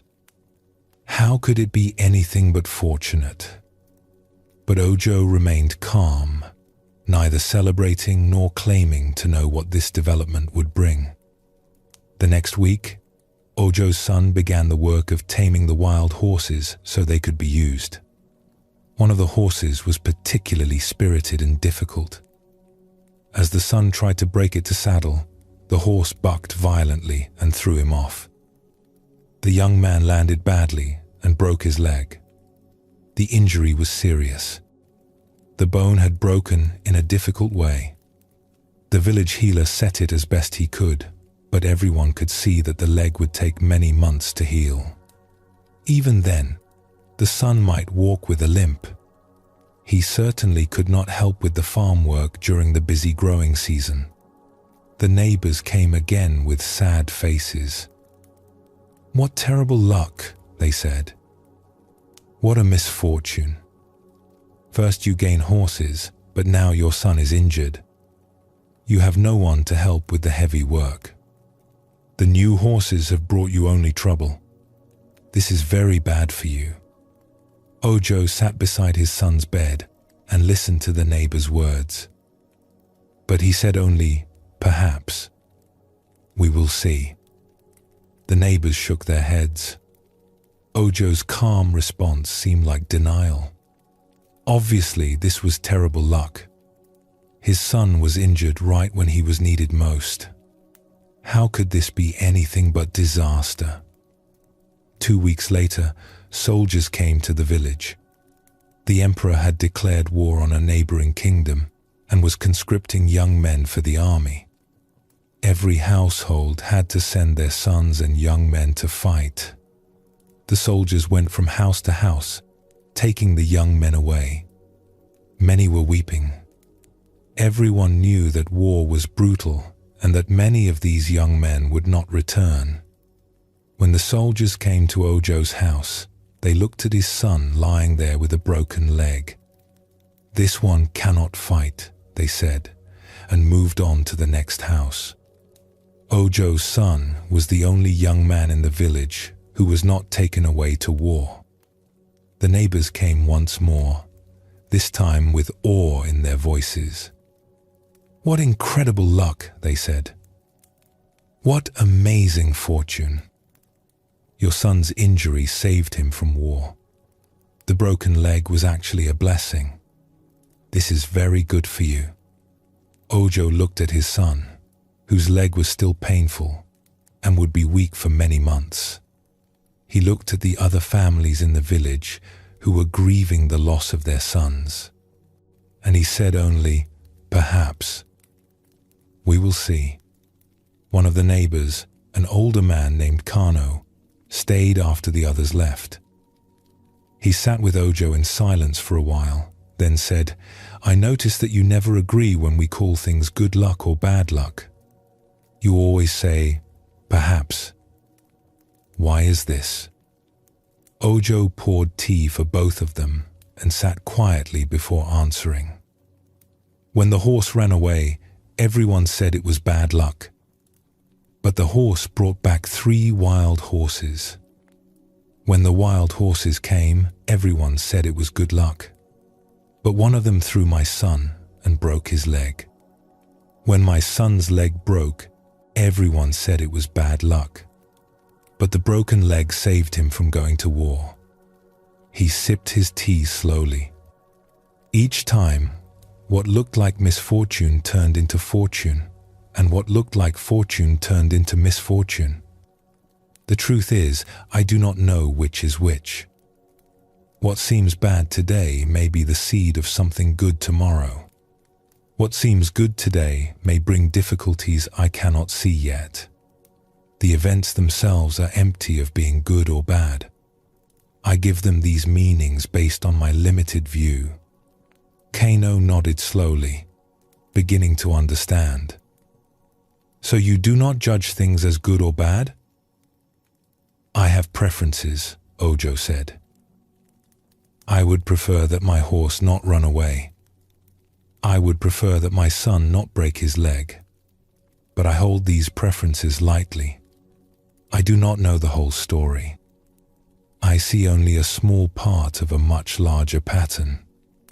When I insist on calling something good or bad, I am making a judgment based on incomplete knowledge. But surely some things are truly bad, Kano said. If your son had died, would that not be bad? Ojo was quiet for a long moment. I would grieve. I would feel great sorrow. But would I be right to call it bad luck? I do not know what comes from what. I do not know the larger pattern. Perhaps his death would save others somehow. Perhaps his life would bring suffering I cannot see. I am not wise enough to judge. I can only see what is in front of me right now. He looked at Kano directly. The Buddha taught that we suffer because we cling to our ideas about how things should be. We call something bad, and we resist it. We call something good, and we grasp at it. But the labels we use are empty. They are our stories, not the truth of things. When we hold our stories more lightly, we suffer less. Kano sat with this teaching. He thought about all the times he had been certain something was terrible, only to find gifts hidden in it later. He thought about all the times he had celebrated good fortune, only to face difficulties that followed from it. He realized that Ojo was right. He did not know which was which. He was always judging based on immediate appearance, not on the full unfolding of events. How did you learn this? Kano asked. To hold your judgments so lightly? Ojo smiled. Life taught me. Again and again, what I called disaster turned into blessing. Again and again, what I called blessing turned into challenge. Eventually, I understood that my labels were not describing reality. They were describing my limited view of reality. Once I saw this, I began to say, perhaps, instead of rushing to judgment. Perhaps this is good. Perhaps this is bad. I do not know. I will wait and see. Does this not make you passive? Kano asked. If nothing is good or bad, why do anything? I still act, Ojo said. When the horse ran away, I searched for it. When my son broke his leg, I called the healer. When the soldiers came, I was grateful they left my son behind. I respond to what life brings. But I do not add extra suffering by insisting I know what it all means. I do what seems right in each moment, and I remain open to being surprised by how things unfold. Kano left that evening, thinking deeply about what Ojo had said. In the following years, he noticed how much energy he had spent judging every event as good or bad, and he began to practice what Oho had shown him. When something happened that seemed terrible, he would pause and say to himself, "Perhaps we will see." When something happened that seemed wonderful, he would say the same. "Perhaps we will see." This practice did not make him indifferent. It made him wiser. He still had preferences and took appropriate action, but he stopped being tossed around by his judgments. He stopped suffering the extra pain of insisting things should be other than they were. He found a kind of peace that did not depend on life going his way.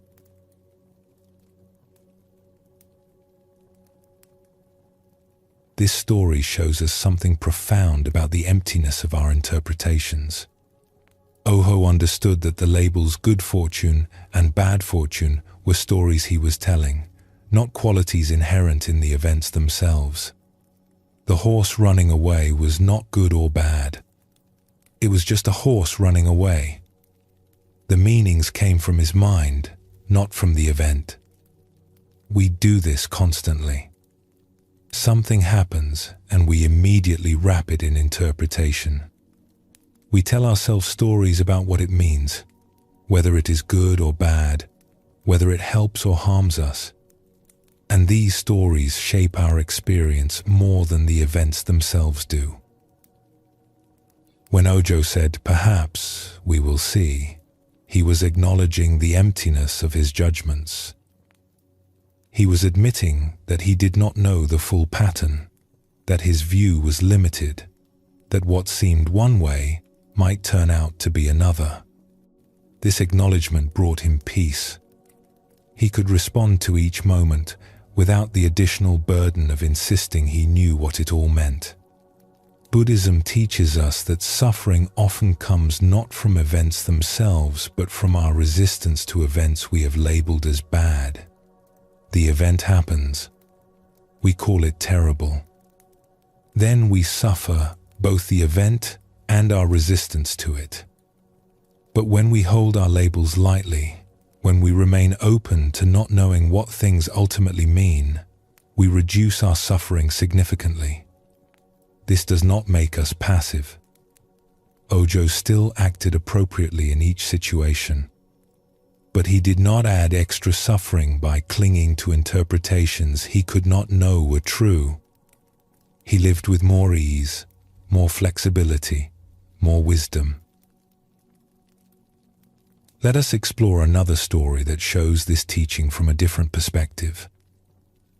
There once lived a potter named Zala who created beautiful vessels. She had been working with clay for 15 years and had developed significant skill. Her work was refined and elegant. People admired the graceful shapes she created and the delicate glazes she applied. But Zala had high standards for herself. She would often work on a piece for days, trying to make it perfect. And when a piece did not turn out exactly as she intended, she would feel frustrated and disappointed. Sometimes she would destroy pieces that others thought were beautiful, simply because they did not match her inner vision. One day, Zala was working on a large vase. She had spent 3 days on it. The form was excellent, the proportions were perfect, the surface was smooth and even. She applied a glaze she had mixed specially, a deep blue with subtle variations. She fired it carefully, watching the kiln's temperature with close attention. When the firing was complete and the kiln had cooled, Zala opened it to see her vase. But something had gone wrong during the firing. The glaze had run in unexpected ways. There was a large drip down one side.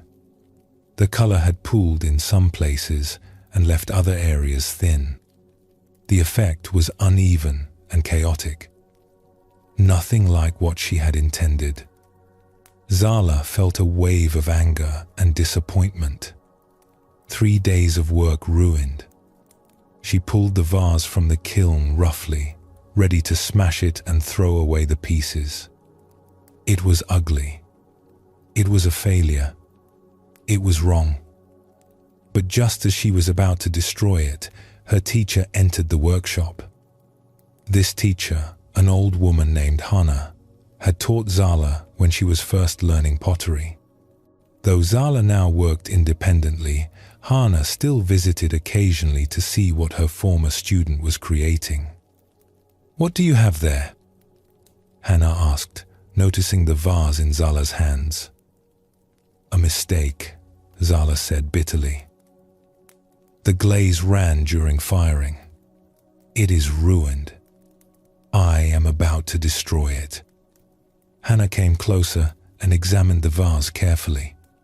She turned it slowly, looking at it from all angles.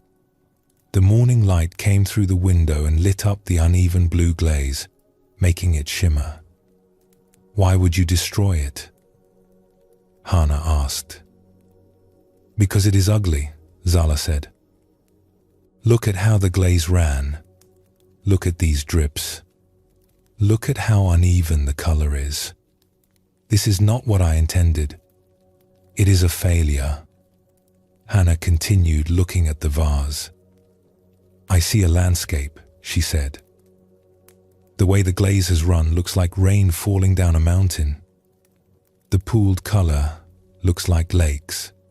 The thin areas look like mist.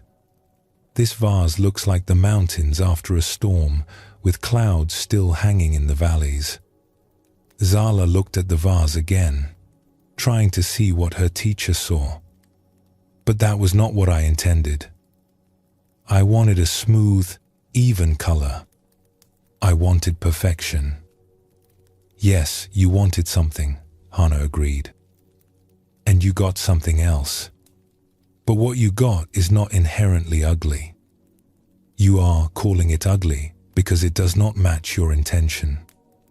The vase itself is empty of being ugly or beautiful.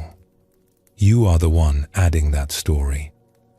Zala felt confused. "But surely some things are truly ugly and some things are truly beautiful. This vase is objectively worse than what I was trying to create." Hannah smiled gently. "Is it? Let me ask you something.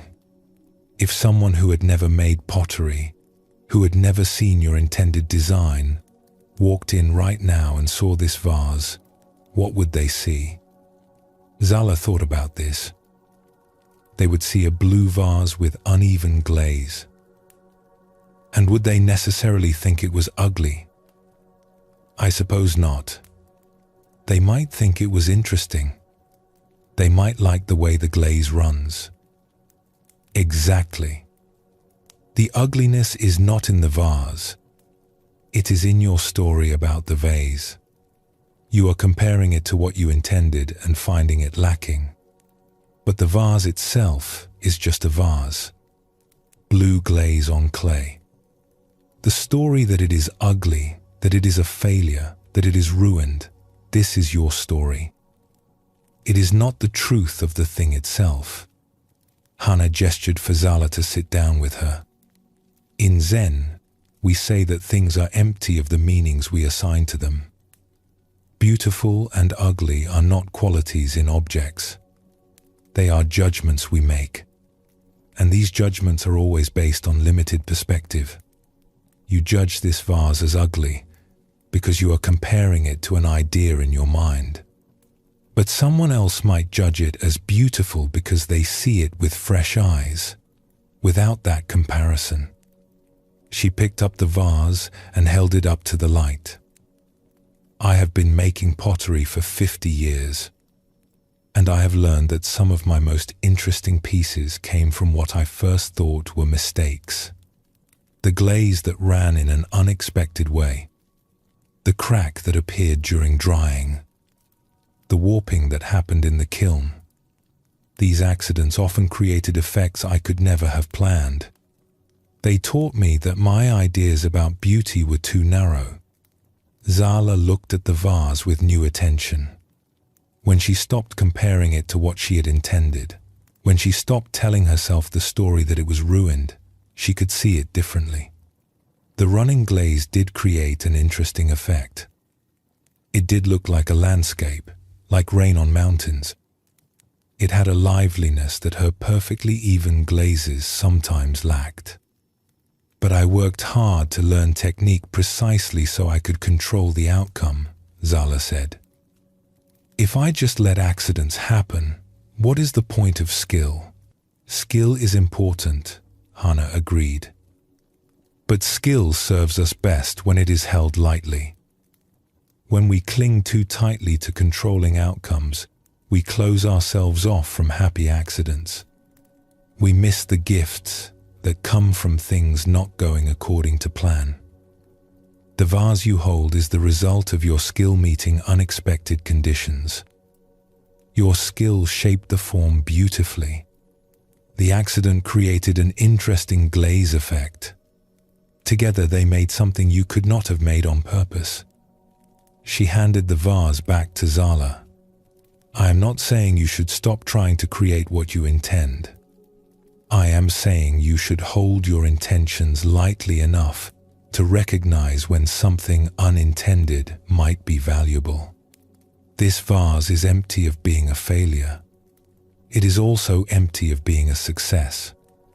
It is just what it is. The story you tell about it will determine how you relate to it. Zala decided not to destroy the vase.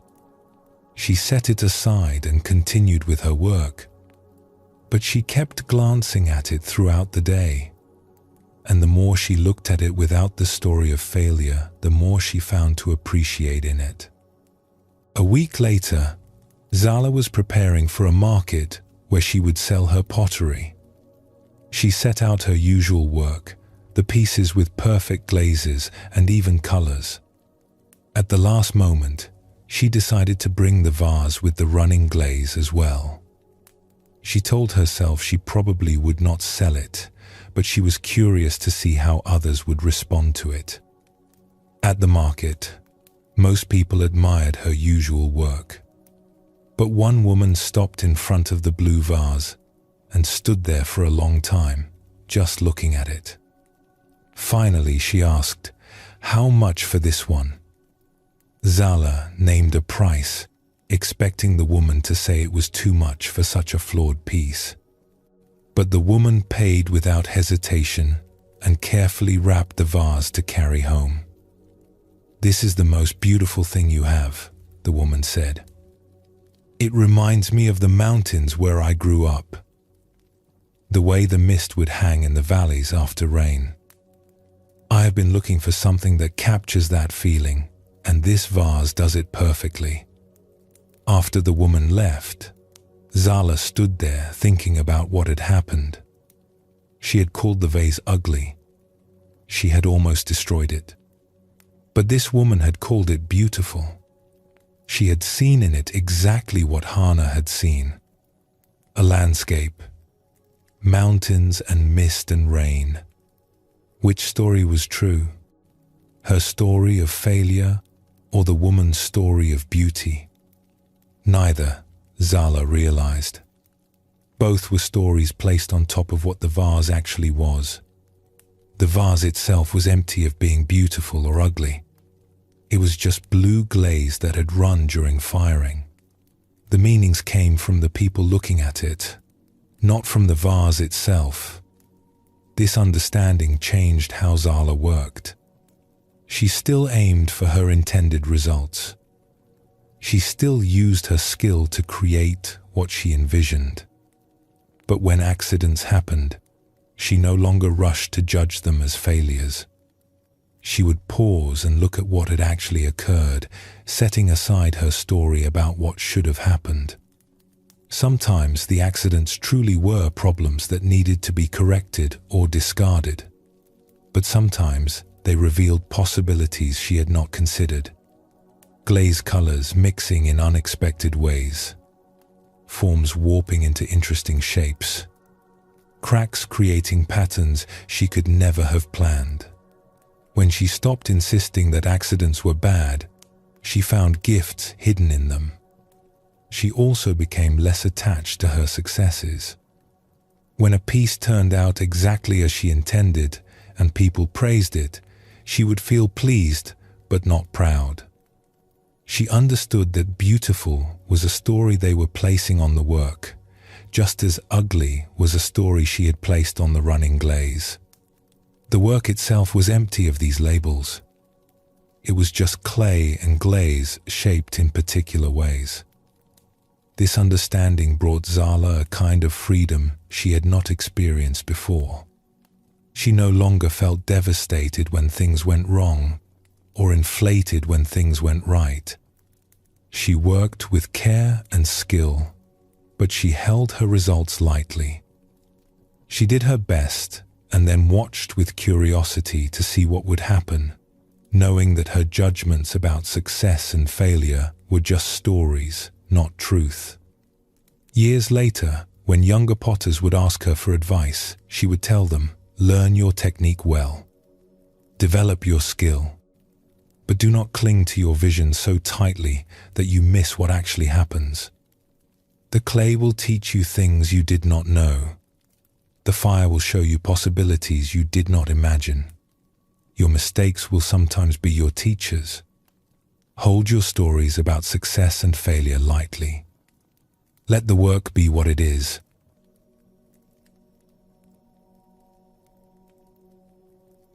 Buddhism tells us that when we see that our stories are empty, we suffer less. We stop being tossed around by our judgments. Something happens that we label as terrible, and we resist it fiercely, creating additional suffering on top of the difficulty itself. But when we hold our story lightly, when we say perhaps, we will see, we create space for wisdom to emerge. We respond to what is actually happening instead of fighting our interpretation of what is happening. This teaching does not ask us to pretend everything is wonderful when it clearly is not. It asks us to notice the difference between what is actually happening and the story we tell about what is happening. The event is one thing. Our interpretation of the event is another thing. When we confuse these two, we suffer more than necessary. Ojo still searched for his horse. He still called the healer for his son. He still felt grateful when his son was spared from war.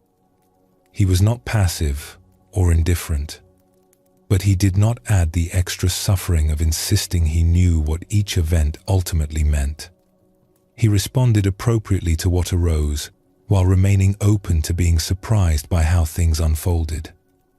Zala still worked with skill and care. She still had preferences about how she wanted her pieces to turn out. But she did not add the extra suffering of rigidly clinging to her vision. When accidents happened, she could look at them with curiosity instead of immediately labeling them as failures. This openness allowed her to see possibilities she would have missed if she had been bound by her stories. The emptiness of our stories is not a problem. It is a liberation. When we stop confusing our interpretations with reality, we become more flexible, more responsive, more able to work with what actually is, instead of fighting what we think should be. This is freedom. Not freedom from caring, but freedom from the suffering that comes from clinging to our limited views as if they were absolute truth. Rest now in this moment, exactly as it is, without needing to label it as good or bad. Simply be present to what is actually here, empty of your stories, full of what is real.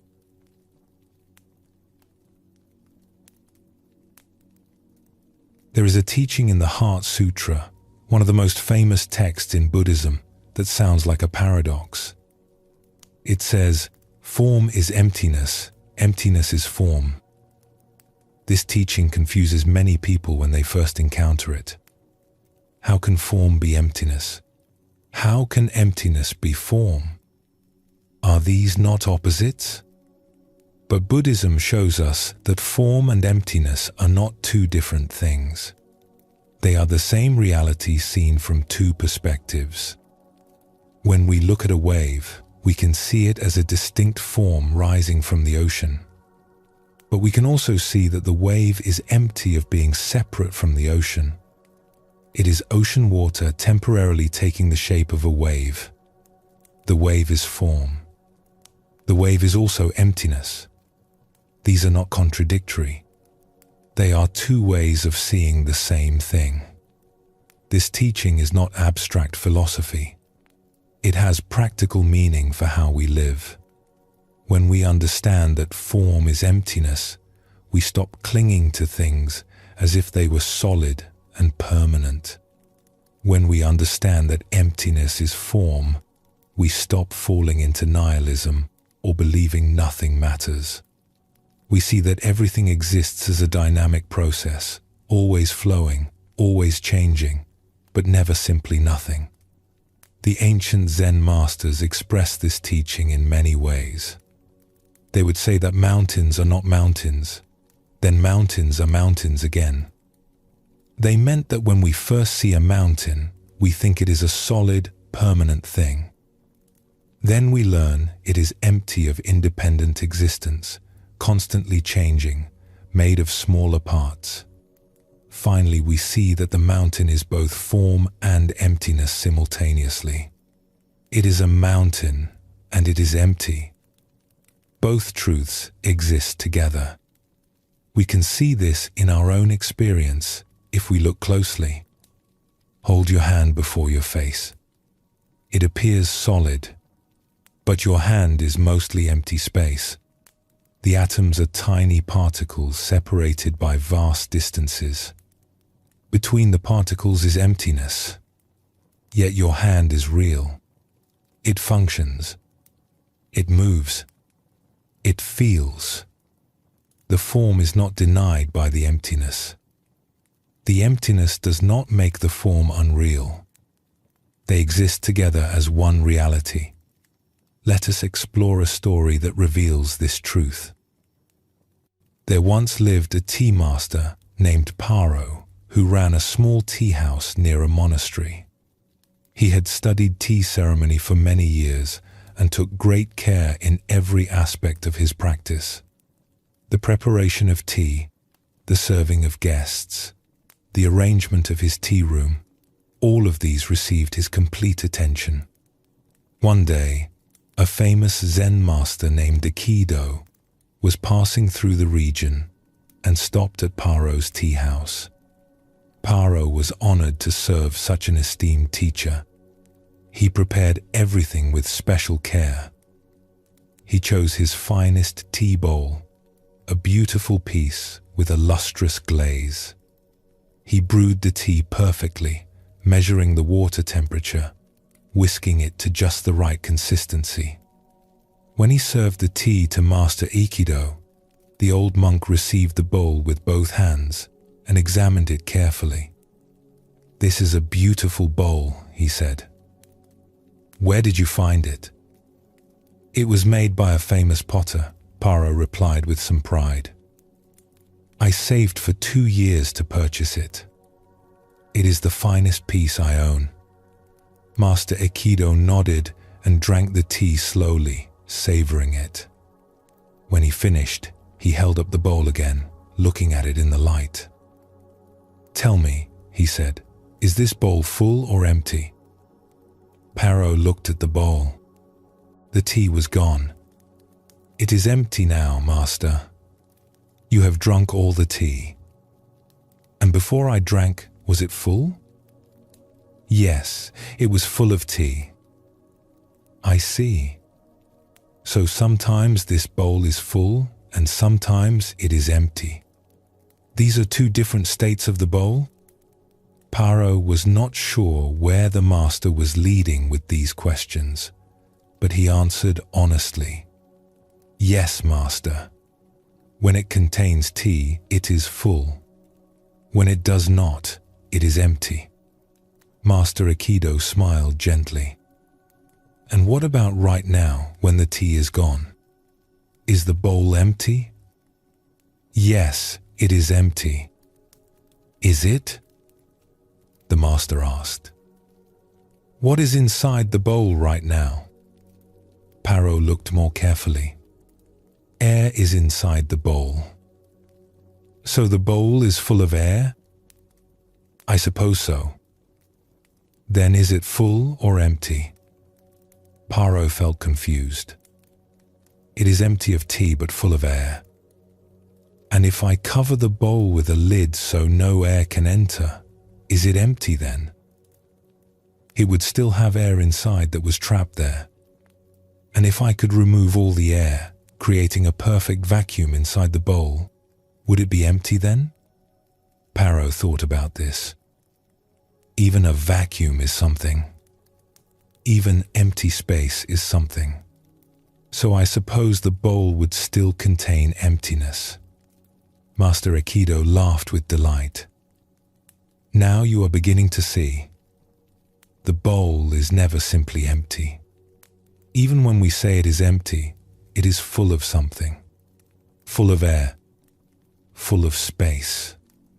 Full of emptiness. And when we say it is full of tea, the tea itself is mostly empty space. The atoms are mostly empty space. So the full bowl is also empty.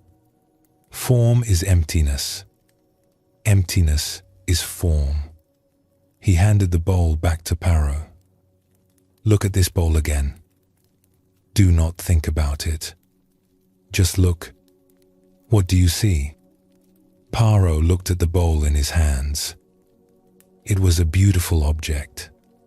Solid. Real. He could feel its weight. He could see its glaze shimmering in the light. This was form. This was undeniably a bowl. But as he looked, he began to see differently. The bowl was not a solid thing. It was mostly empty space. The atoms that made up the clay were tiny particles separated by vast distances. The bowl was more emptiness than matter. And even those tiny particles were not solid. They were vibrations of energy. Processes, not things. Where was the solid bowl? When he looked closely, he could not find it. He found only emptiness taking the form of a bowl. I see emptiness, Paro said slowly. But I also see form. They are not separate. Exactly, Master Aikido said. When you see form, you are seeing emptiness arranged in a particular way. When you see emptiness, you are seeing the nature of form. They are not two things. They are one thing seen from two directions. This bowl is form. This bowl is emptiness. Both are true. Neither is more true than the other. He gestured around the tea house. Everything is like this. This room looks solid, but it is mostly empty space. Your body looks substantial, but it is mostly emptiness. The tea you served me looked like a liquid thing, but it was countless molecules in motion, mostly space. Everything that appears as form is also emptiness. Everything that appears as emptiness also manifests as form. Paro sat very still, trying to absorb this teaching. But why does this matter? Why is it important to see this? Because, Master Aikido said gently, when you see only form, you cling to things as if they were solid and permanent. You suffer when they change or disappear, because you believed they were real in a way they never were. But when you see only emptiness, you might fall into believing nothing matters, nothing is real, everything is meaningless. Neither view is complete. He picked up the bowl again. When you see that form is emptiness, you understand that this bowl is not a permanent, solid thing. It arose from conditions. It will return to conditions. It is a temporary manifestation. This understanding brings freedom from clinging. But when you see that emptiness is form, you understand that this does not make the bowl unreal or unimportant. It exists. It serves a function. It has beauty. It matters, even though it is empty. This understanding brings freedom from nihilism. He handed the bowl to Paro once more. Hold both truths together. This bowl is empty. This bowl is form. When you can hold both without contradiction, you see clearly. You can appreciate the bowl's beauty without grasping at it. You can use the bowl without believing it is permanent. You can care for it while knowing it will eventually break. This is wisdom. This is freedom. After Master Ekido left, Paro found that he looked at everything differently. He would hold a tea bowl and see both its form and its emptiness simultaneously. He would see the solid ceramic and the spaces between atoms.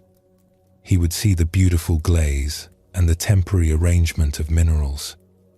Both were real. Both were true. Neither contradicted the other. This changed how he served tea. He no longer clung to his finest bowl as if it were precious beyond measure.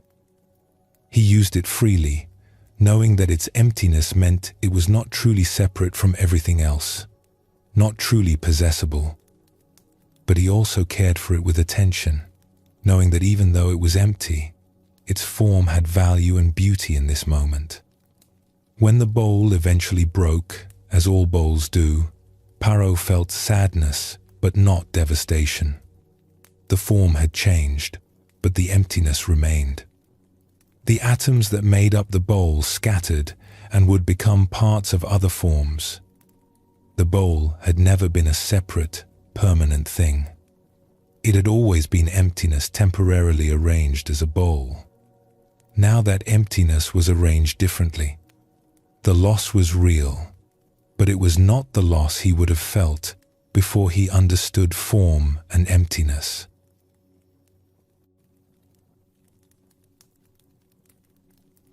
This story shows us how form and emptiness are not separate.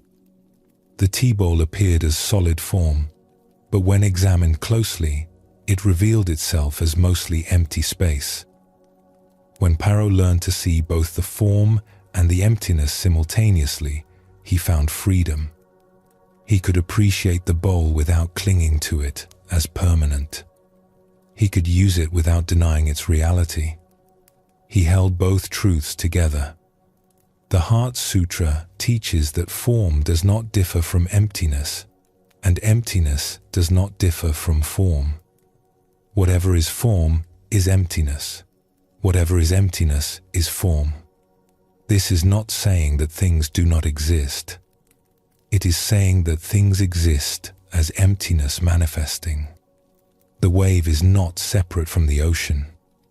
The bowl is not separate from the emptiness it is made of. When we understand this, we stop being caught between two extremes. We do not grasp at things as if they were solid and permanent. We do not dismiss things as if they were meaningless and unreal. We see clearly that everything exists as a dynamic process, always flowing between form and emptiness, never stopping in either state. Let us explore another story that captures this teaching. In a small village in the mountains, there lived a carpenter named Bai who built houses and furniture.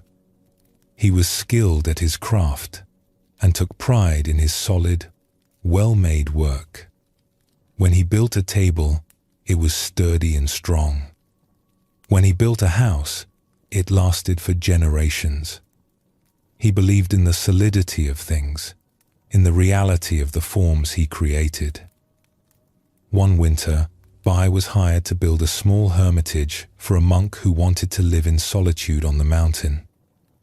Bai worked carefully, selecting the best wood, joining the pieces with precision.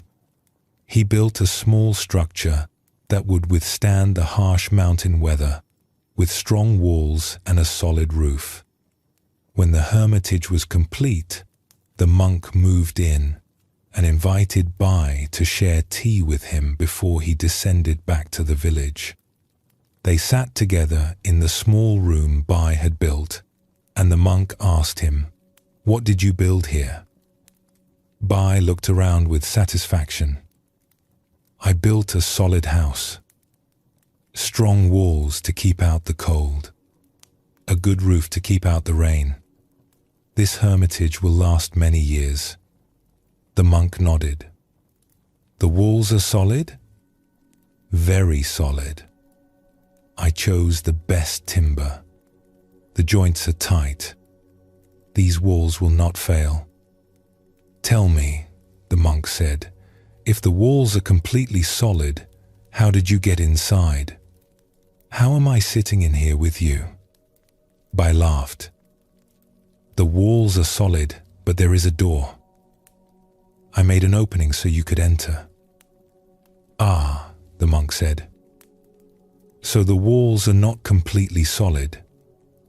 They have openings. What else did you build that is not solid?" Bai thought about this. "The windows. I made windows so you could see out and let in light. So there are more openings. What else?" "Well, the whole interior is empty space. That is what makes the hermitage useful. If it were completely solid, you could not live in it." The monk smiled. "So this solid house you built is actually mostly empty space. The walls are just boundaries around emptiness. Without the emptiness, the house would be useless. The emptiness is what makes it a house." Bai had never thought of it this way. He had always focused on the solid parts, the walls and roof that he built. But the monk was right. The purpose of the house was the empty space inside. The solid parts existed only to define and protect that emptiness. "But the wood is still solid," Bai said. "Even if the house contains emptiness, the walls themselves are solid wood." The monk stood and walked to the wall. He knocked on it with his knuckles. It made a solid sound. "This seems solid, yes? But look more closely. What is wood made of?" "Trees," Bai said. "I cut the trees and shaped them into timbers." "And what are trees made of?" "Wood fiber, cells, plant material. And if you looked at those cells under a magnifying glass, what would you see?" Bai thought about this. He had once seen a monk studying plant material with a special lens. You would see that the cells have walls, but inside each cell is mostly water and air. "So the solid wood is mostly empty space?" "I suppose so." "And the cell walls themselves, what are they made of?" "I do not know. Smaller parts, I suppose." "Yes, smaller and smaller parts, until you reach a level where there are only tiny particles separated by vast spaces. The wood that seems so solid is actually mostly emptiness. The atoms themselves are mostly empty space. When you press your hand against this wall, you are pressing emptiness against emptiness. What keeps them from passing through each other is not solidity, but forces between particles." Bai pressed his hand against the wall. It felt completely solid. But the monk was saying that this solidity was an illusion, that what felt like solid wood was actually mostly empty space. This was hard to accept. The monk saw his confusion and said gently, "I am not saying the wall does not exist. It clearly exists. You built it. I lean against it. It keeps out the cold. The form is real, but the form is empty. The wall is both solid and empty. Form is emptiness. Emptiness is form." These are not contradictory. They are the same thing. I do not understand, Bai admitted. How can the wall be both solid and empty? The monk thought for a moment, then said, "Let me show you something." He took a handful of snow from outside and brought it into the warm room. "What is this?" "Snow," Bai said. "And what is snow made of?" "Ice crystals." "Frozen water." The monk held the snow as it began to melt in the warmth of the room. "Watch what happens." The snow melted into water in his palm. He poured the water into a cup and set it near the fire. The water warmed and began to steam. The steam rose and disappeared into the air. "I started with solid snow," the monk said. "It became liquid water. Then it became invisible steam. The steam is now mixing with the air in this room. It has become part of the air. Where did the snow go? Did it stop existing?" "No," Bai said. "It changed form. It is still here, just in a different state." "Exactly.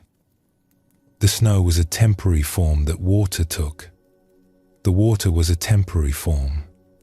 The steam is a temporary form. But what is the essence? Is it ice? Is it water? Is it steam? Or is it something that moves through all these forms without being fixed as any one of them?" Bai began to understand. The essence is not any particular form. It is what takes form. "Yes, and what is that?" Bai thought deeply. "Emptiness? The potential to take form?" The monk smiled widely. "Now you are seeing. The snow is empty of being permanently snow. It is water temporarily frozen. The water is empty of being permanently water. It is H2O molecules temporarily liquid. The molecules themselves are empty of being permanent. They are atoms temporarily bonded. The atoms are empty of being solid. They are particles and space. At every level, when you look for the essence, you find emptiness. But this emptiness is not nothing. It is what manifests as snow, as water, as steam, as air. Form is emptiness taking shape. Emptiness is the nature of form. He gestured to the walls around them. "This house you built is the same. The wood is a temporary form that emptiness has taken. Before it was wood, it was a tree. Before that, it was seed and soil and water and sun.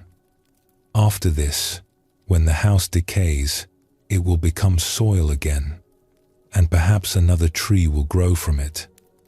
The form keeps changing, but the emptiness that manifests as these forms does not come or go. It is always here, always taking new shapes." Bai sat quietly, trying to hold this understanding. The house he had built suddenly seemed less solid, but also more wonderful. It was not a permanent thing he had created. It was emptiness temporarily arranged as a house. The wood had been arranged by the tree's growth. He had rearranged it into walls and roof. Eventually, weather and time would arrange it into something else. But nothing was being created or destroyed. Forms were arising and dissolving, but the emptiness they arose from and dissolved into remained. "So when this house falls down," Bai said slowly, "it will not really be gone?" "The form will change," the monk said. "But the wood will still exist as something else. The emptiness that manifested as this house will manifest as other things. Nothing is lost. Nothing is gained. Only forms arising and dissolving in emptiness, which is itself form." Bai stood and looked at the walls he had built with new eyes. They were solid and empty simultaneously, real and impermanent simultaneously. Both truths were present together, not contradicting each other, but completing each other. "This is a strange teaching," Bai said. "It makes my head hurt." The monk laughed. "It is strange only because we are used to thinking of form and emptiness as opposites. But they are not opposites. They are the same thing. When you see deeply into form, you find emptiness. When you understand emptiness, you see it manifesting as form. This is not a puzzle to solve with thinking. It is something you see directly when you look clearly at what is actually here." Bai descended the mountain that evening with his mind full of new thoughts. He looked at the trees and saw them as temporary forms that emptiness was taking. He looked at the rocks and saw the same thing. He looked at his own hands and saw that he too was a temporary form, mostly empty space, constantly changing, never the same from moment to moment. This understanding did not make him stop building, but it changed how he built. He no longer grasped at his creations as if they were permanent monuments to his skill. He built with care, knowing that each house served its purpose for a time, and then would dissolve back into other forms. He appreciated the beauty of wood and stone while understanding that their solidity was temporary, that emptiness manifested as these materials for a while and would manifest as something else later. Years later, when other carpenters asked him what he had learned from the monk on the mountain, Bai would say, "I learned that everything I build is already falling apart. But this does not make building meaningless. It makes it more meaningful. I am not creating permanent things. I am participating in the endless dance of form and emptiness. The house I build is emptiness taking shape.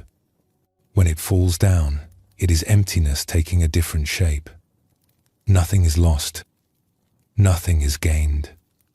But in between, people have shelter, and that matters."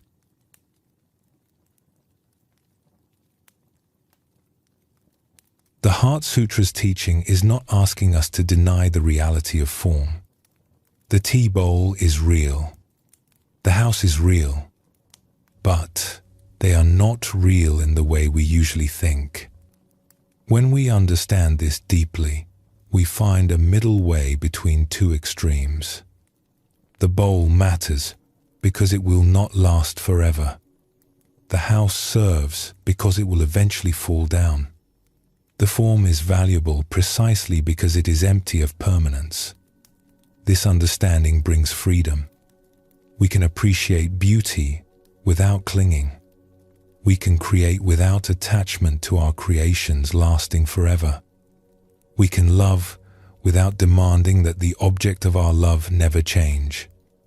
We see that everything is flowing, everything is becoming, nothing is fixed.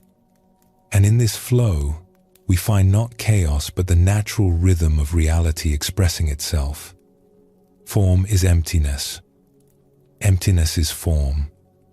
When we truly understand this, we understand the heart of Buddhist teaching about the nature of existence.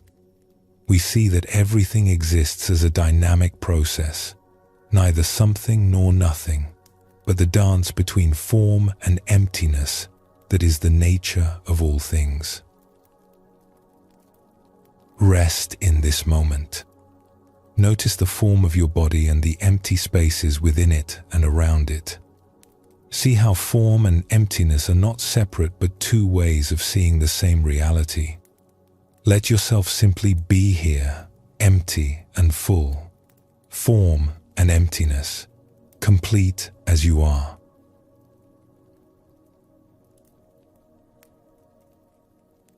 Buddhism teaches us something remarkable about the nature of mind. It says that awareness itself is empty, not empty of the capacity to know, but empty of fixed content. like a mirror that reflects everything but holds on to nothing, like space that allows all things but is defined by none of them. When we look at our experience, we see thoughts, feelings, sensations constantly arising and passing. We tend to identify with these contents. I am angry. I am happy. I am confused. But the Buddha pointed to something deeper. The awareness that knows the anger is not itself angry. The awareness that knows happiness is not itself happy. The awareness that knows confusion is not itself confused. This awareness is like a mirror. A mirror shows you an angry face, but the mirror itself is not angry. It shows you a happy face, but the mirror is not happy. Whatever appears in the mirror remains unchanged, unmarked, empty of being any particular thing. Our awareness is like this. Everything appears in it, but it is not changed by what appears. When we recognize this empty awareness, we find a profound freedom. We are no longer tossed around by every thought and feeling that arises. We see that thoughts come and go, but the awareness that knows them is stable and clear. Emotions rise and fall, but the awareness remains. We discover that we are not our thoughts, not our feelings, not our experiences. We are the empty awareness in which all of these appear. This teaching is sometimes called mirror mind or original mind. The mind before it became cluttered with concepts and judgments and fixed positions. The mind that is naturally clear, naturally spacious, naturally empty of being anything in particular. When we rest in this empty awareness, we respond to life perfectly because we are not carrying the burden of past positions or fixed identities. In Zen, teachers often speak of polishing the mirror of mind. But this is a strange instruction because the mirror is already clear. We do not need to make awareness clear. We need to recognize that it already is clear. The dust that seems to obscure it is our identification with thoughts and feelings. When we see that awareness is separate from its contents, the dust falls away on its own. This teaching can sound abstract, but it points to something we can experience directly. Right now, you are aware. You are aware of reading these words. You are aware of your surroundings. You are aware of thoughts arising. This awareness is not something distant or theoretical. It is the most intimate thing there is. It is what you are, underneath all the changing contents of experience. The practice is not to create this awareness. It is already here. The practice is to recognize it, to rest in it, to stop identifying with the stream of contents and know yourself as the space in which the contents appear. When you do this, you discover a freedom and peace that does not depend on circumstances being a certain way. Let us explore a story that shows this teaching. There once lived a young monk named Noro who had come to a monastery to study meditation.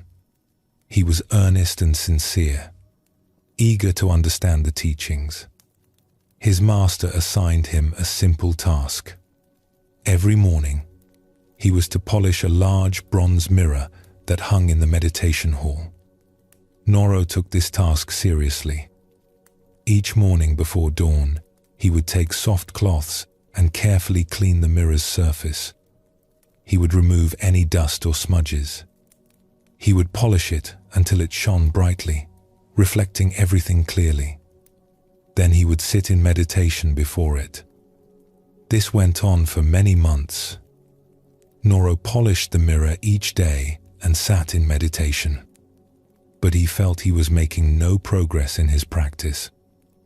His mind was still full of thoughts. His emotions still disturbed him.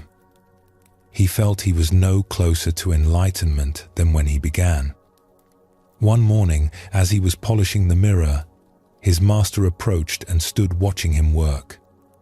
After a while, the master asked, "What are you polishing?" Noro looked up, surprised by the question. "I am polishing the mirror, master, as you instructed me to do." "Yes, I can see that. But tell me, what are you really polishing? The bronze? Or something else?" Noro thought about this. "I am polishing the bronze so it will reflect clearly." "And why does the bronze need polishing?" "Because dust settles on it. The dust obscures the reflection." "I see. And when you remove the dust, what happens?" "The mirror reflects clearly again." The master nodded. "And what about the mirror itself? When dust is on it, is the mirror itself dusty? Or is the dust only on the surface?" Noro paused in his polishing. "The dust is only on the surface. The mirror itself remains unchanged." "Good. And when you polish away the dust, does the mirror become more mirror-like? Or is it the same mirror that was there all along?" "It is the same mirror. I am only removing what obscured it." The master smiled. "Now tell me, what is this mirror like?" Noro looked at the polished bronze. He could see his own reflection in it clearly. He could see the room reflected. He could see the morning light streaming through the windows. The mirror reflects everything. Whatever is before it appears in it.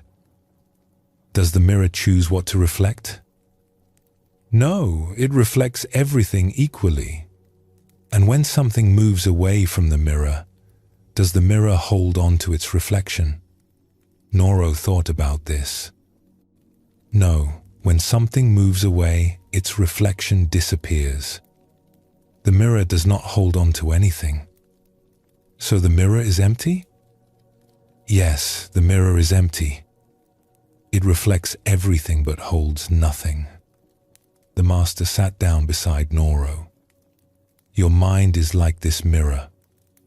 Your awareness is naturally clear, naturally reflective, naturally empty. It reflects all your thoughts, all your emotions, all your experiences. But like this mirror, awareness itself is not changed by what it reflects. A thought of anger appears, and awareness knows it. But awareness itself is not angry. A feeling of sadness arises, and awareness knows it. But awareness itself is not sad. Noro listened carefully, beginning to understand. You have been polishing this mirror for months, the master continued. But the real practice is not polishing bronze. It is recognizing the mirror-like nature of your own awareness. Right now, thoughts are appearing in your awareness. Can you see them? Noro noticed his thoughts. He was thinking about what the master was saying. He was thinking about the mirror. He was thinking about his practice. Yes, I can see my thoughts. And what is seeing the thoughts? Noro paused. My awareness is seeing the thoughts. And is your awareness thinking those thoughts? Or is it simply seeing them? Noro looked carefully at his experience. His awareness was like a space in which thoughts appeared. The thoughts came and went, but the awareness that knew them remained steady. The awareness is not thinking. It is only seeing what arises. Exactly. Your awareness is empty like this mirror. It is not your thoughts. It is not your emotions. It is not any particular experience. It is the space in which all experiences appear. When you recognize this, You are no longer caught in the stream of changing thoughts and feelings. You rest as the awareness that knows them all, but is not changed by any of them. The master stood and looked at the polished mirror. Each morning you polish this bronze to remind you to recognize the mirror nature of mind. Not to add anything to awareness, but to see what awareness already is. Empty, clear, reflecting all but grasping nothing. When you rest in this empty awareness, you are home. You are not lost in thoughts about the past or worries about the future. You are simply here, aware, open, free. From that morning on, Noro's practice changed. He still polished the mirror each day, but now he understood what he was really doing. He was reminding himself to rest as empty awareness. When thoughts arose, he would notice that he was aware of them, and he would recognize that the awareness itself was untouched by the content of the thoughts. When emotions arose, he would see them appearing in the mirror of awareness, but he would not confuse himself with them. This brought a remarkable shift in his experience. He was still the same Noro. Thoughts still arose. Emotion still appeared. But there was a space around all of it now. A stillness. The awareness that knew everything but was disturbed by nothing. Like the mirror that reflected the whole world but remained empty and clear. Months later, another young monk came to the monastery and was given the task of polishing the mirror. Noro watched him work one morning and then asked, "What are you polishing?" The young monk looked confused. "The mirror, of course." Noro smiled, remembering when his master had asked him the same question. "Yes, but what are you really polishing?"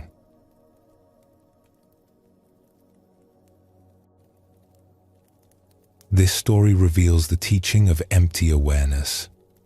Noro discovered that awareness is like a mirror. It reflects everything that appears before it, but it is not changed by what it reflects. Thoughts, emotions, sensations all appear in awareness, but awareness itself remains empty, clear, unmarked. This understanding is deeply liberating. We spend so much energy being caught in our thoughts, identified with our emotions, believing we are the content that passes through awareness. But when we recognize the mirror-like nature of awareness itself, we find a stability that is not dependent on what arises. Zen masters speak of this as original mind or Buddha nature. The mind before it became cluttered with concepts, before it learned to identify with its contents. This empty awareness is always present. It is not something we need to create or achieve. It is what we already are, underneath all the thoughts and feelings we have mistaken for ourselves. This is what Noro's master was pointing to when he asked what Noro was really polishing. He was not asking about the bronze mirror. He was pointing to the practice of recognizing the mirror nature of mind. Every time Noro polished the physical mirror, he was being reminded to recognize the empty, reflective nature of his own awareness. This practice does not make difficult emotions disappear. Anger still arises. Sadness still appears. But there is a crucial difference. When we know ourselves as the empty awareness in which these emotions appear, we are not controlled by them. We can feel anger without becoming anger.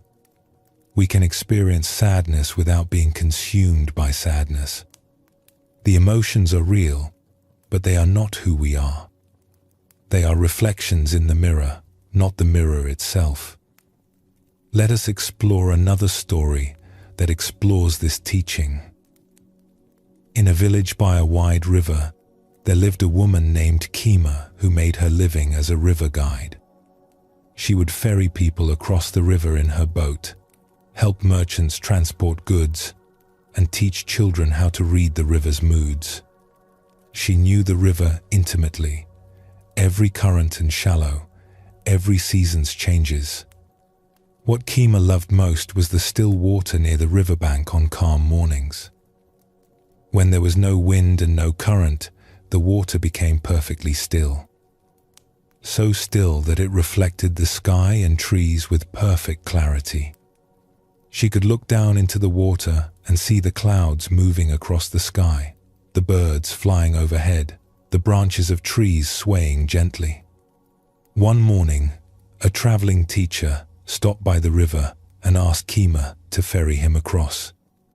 As they waited for the tide to be right, the teacher sat on the bank and looked at the still water. "This water is remarkable," he said. "Look how clearly it reflects everything." Kima sat beside him. "On calm mornings like this, the water becomes like a mirror. I can see the whole world reflected in it." "Tell me," the teacher said, "when you see a bird flying in the reflection, where is the bird?" Kima pointed up. "The real bird is in the sky. The reflection is in the water. And when the bird flies away, what happens to the reflection? It disappears. The water no longer shows the bird." "Does the water miss the bird?" Kima smiled at the question. "No, the water does not hold anything. When the bird is there, the water shows it. When the bird is gone, the water shows only sky." "So the water is empty of holding anything?" "Yes, I suppose it is." The teacher gestured to the still water. "Your mind is like this water. When it is still, it reflects everything clearly. A thought appears, and the mind knows it, just as the water reflects the bird. The thought passes, and the mind is empty again, just as the water shows only sky when the bird flies away. But most people do not have still minds. They have minds like rough water, disturbed by wind and current." He picked up a stone and tossed it into the still water. Ripples spread out, distorting the reflection. When our minds are disturbed by grasping and resistance, by judgment and attachment, they are like this disturbed water. The reflections are broken and unclear. We cannot see clearly what is actually here. Kima watched the ripples slowly settle and the reflection become clear again. But the water returns to stillness naturally when the disturbance passes. Yes, exactly. The mind is naturally clear and still, like this water. It is naturally empty, naturally reflective, but we disturb it constantly with our reactions and judgments. We throw stones into it with our grasping and resistance.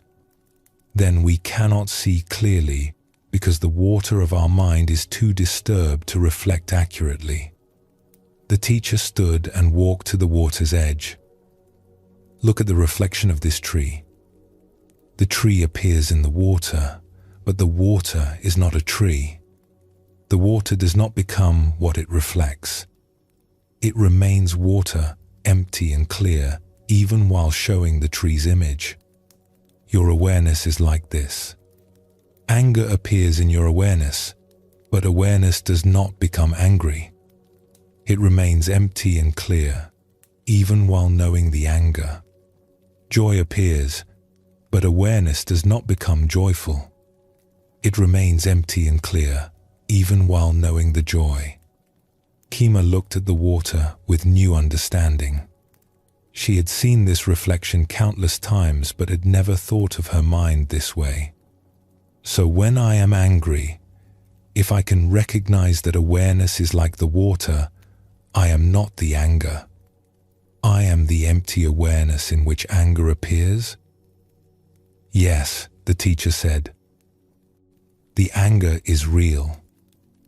It appears, but it appears in something that is not itself angry. like the bird appearing in water that is not itself a bird. When you rest as the empty awareness, you can know the anger without being lost in it. You can see it clearly, reflected in the still water of mind, without the water becoming disturbed. He knelt and touched the water gently. The secret is stillness. When the mind is still, it reflects everything clearly, without being disturbed by what it reflects. But how do we find this stillness? Kima thought about the river. The water becomes still when I stop disturbing it. When there is no wind, no current, no stones being thrown, the water settles naturally into stillness. Yes. And the mind is the same.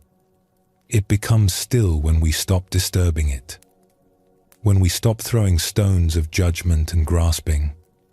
When we stop creating wind with our constant thinking and planning. When we allow the mind to be as it naturally is, empty and clear like still water, it settles into its natural state. The teacher prepared to board Kima's boat. You live by this river. You see this still water often. Let it remind you of the nature of your own awareness.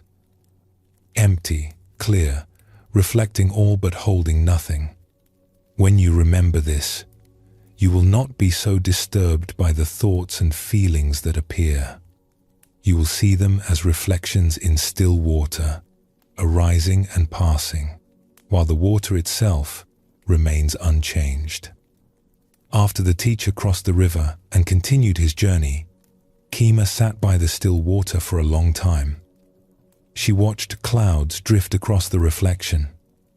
She watched birds fly through the mirrored sky. She watched leaves fall and create brief ripples before the water settled again to perfect stillness. And she began to watch her own mind the same way. A thought would arise, and she would see it reflected in awareness, like a bird reflected in water. The thought would pass, and awareness would be empty again, still and clear. An emotion would appear, strong and vivid like a tree reflected in water. The emotion would fade, and awareness would remain unchanged. She discovered that when she rested as this empty awareness, instead of identifying with the contents that appeared in it, there was a profound peace. She could experience the full range of human thoughts and feelings without being overwhelmed by them. They were all reflections in the still water of awareness, appearing and disappearing while the water itself remained clear. Years passed, and Kima became known not just as a skilled river guide, but as someone who seemed unusually peaceful and clear. When people asked her how she remained so calm in difficult situations, she would bring them to the still water in the morning and show them the reflections. Your mind is like this water, she would tell them. When you let it be still, it reflects everything clearly. And because it is empty of holding anything, it is never disturbed by what passes through it. The bird flies across, and the water shows it perfectly. The bird flies away, and the water is empty again, ready to reflect whatever comes next. This is the nature of awareness. Empty, clear, always ready, never disturbed. And people would sit by the water with her, watching the reflections appear and disappear, learning to recognize the same quality in their own awareness. The empty mirror that reflects all but holds nothing. The still water that shows everything but is changed by nothing. The natural state of mind that is always here, waiting to be recognized beneath all the disturbance we create. These two stories show us the teaching of empty awareness. Noro learned that awareness is like a mirror, reflecting all thoughts and emotions but unchanged by any of them. Kima learned that awareness is like still water, showing everything clearly but holding nothing. Both discovered that they were not their thoughts or feelings, but the empty awareness in which thoughts and feelings appear. This teaching is at the heart of Zen practice. We are not trying to change our thoughts or eliminate our emotions. We are recognizing what we already are underneath all of that content. Empty awareness. Clear knowing. The space in which everything appears, but which is itself marked by nothing. When we rest as this empty awareness, several things happen. First, we find stability. Our sense of being is no longer dependent on what thoughts or feelings arise.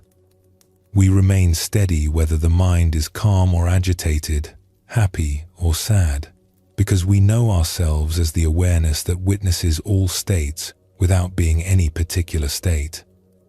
Second, we find freedom. We are no longer compelled to act on every thought or feeling. We can see anger arise without immediately speaking from anger. We can see desire arise without immediately grasping. There is space between the arising and the response, and in that space, wisdom can operate. Third, we find peace. Not the peace of pleasant circumstances, but the peace of not being tossed around by changing circumstances. The mirror remains clear, whether it reflects beauty or ugliness. The still water remains still, whether it reflects clouds or sun. Empty awareness remains empty, whether thoughts are pleasant or unpleasant. The Buddha taught that this empty awareness is our original nature. We have not lost it. We have only forgotten it by identifying too closely with the contents that appear in it. When we remember who we really are, when we recognize ourselves as the empty mirror rather than the reflections, we come home to our true nature. This is not a state we achieve through effort. It is what we already are, revealed when we stop disturbing the water with our constant grasping and resistance. Like Kima's river, which naturally settles to stillness when the wind stops, our awareness naturally reveals its empty, clear nature when we stop disturbing it with our reactions. The practice is simple but profound. Notice that you are aware. Whatever thought arises, notice that you are aware of it. Whatever feeling appears, notice that you are aware of it. And then notice the awareness itself, not as an object, but as what you are. The empty space in which everything appears. The mirror that reflects but holds nothing. The still water that shows all but is changed by nothing. When you rest here, you have found what Zen calls your original face. The face you had before you were born. The awareness that was here before any thought arose and will remain after all thoughts cease. Empty, clear, free, home. In daily life, this recognition transforms everything. You can go about your work, care for your family, face challenges and joys, all while resting as empty awareness. The activities continue. The thoughts and feelings continue. But you are no longer lost in them. You know yourself as the space in which they all happen. This does not make you detached or cold. In fact, when you are not caught in your own thoughts and emotions, you can respond to others with more genuine compassion.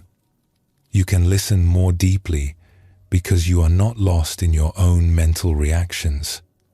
You can act more skillfully because you are not compelled by your own grasping and resistance. The mirror reflects everything equally, without preference. When you rest as empty awareness, you meet each moment with this same quality. Not indifferent, but clear. Not passive, but responsive. Not empty of caring, but empty of the fixed positions and reactions that usually cloud our caring. This is the gift of recognizing empty awareness. you discover that beneath all the changing weather of thoughts and emotions, there is a clear sky that is never disturbed. You are that clear sky. You have always been that clear sky. You only need to recognize it.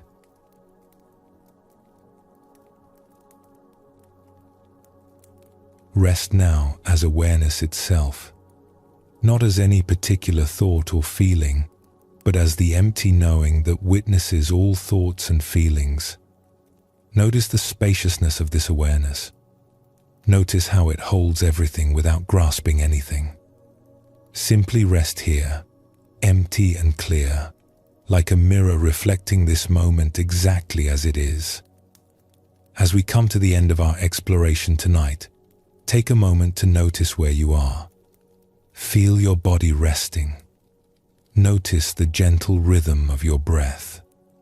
All of this is happening in the spaciousness of awareness, empty and clear.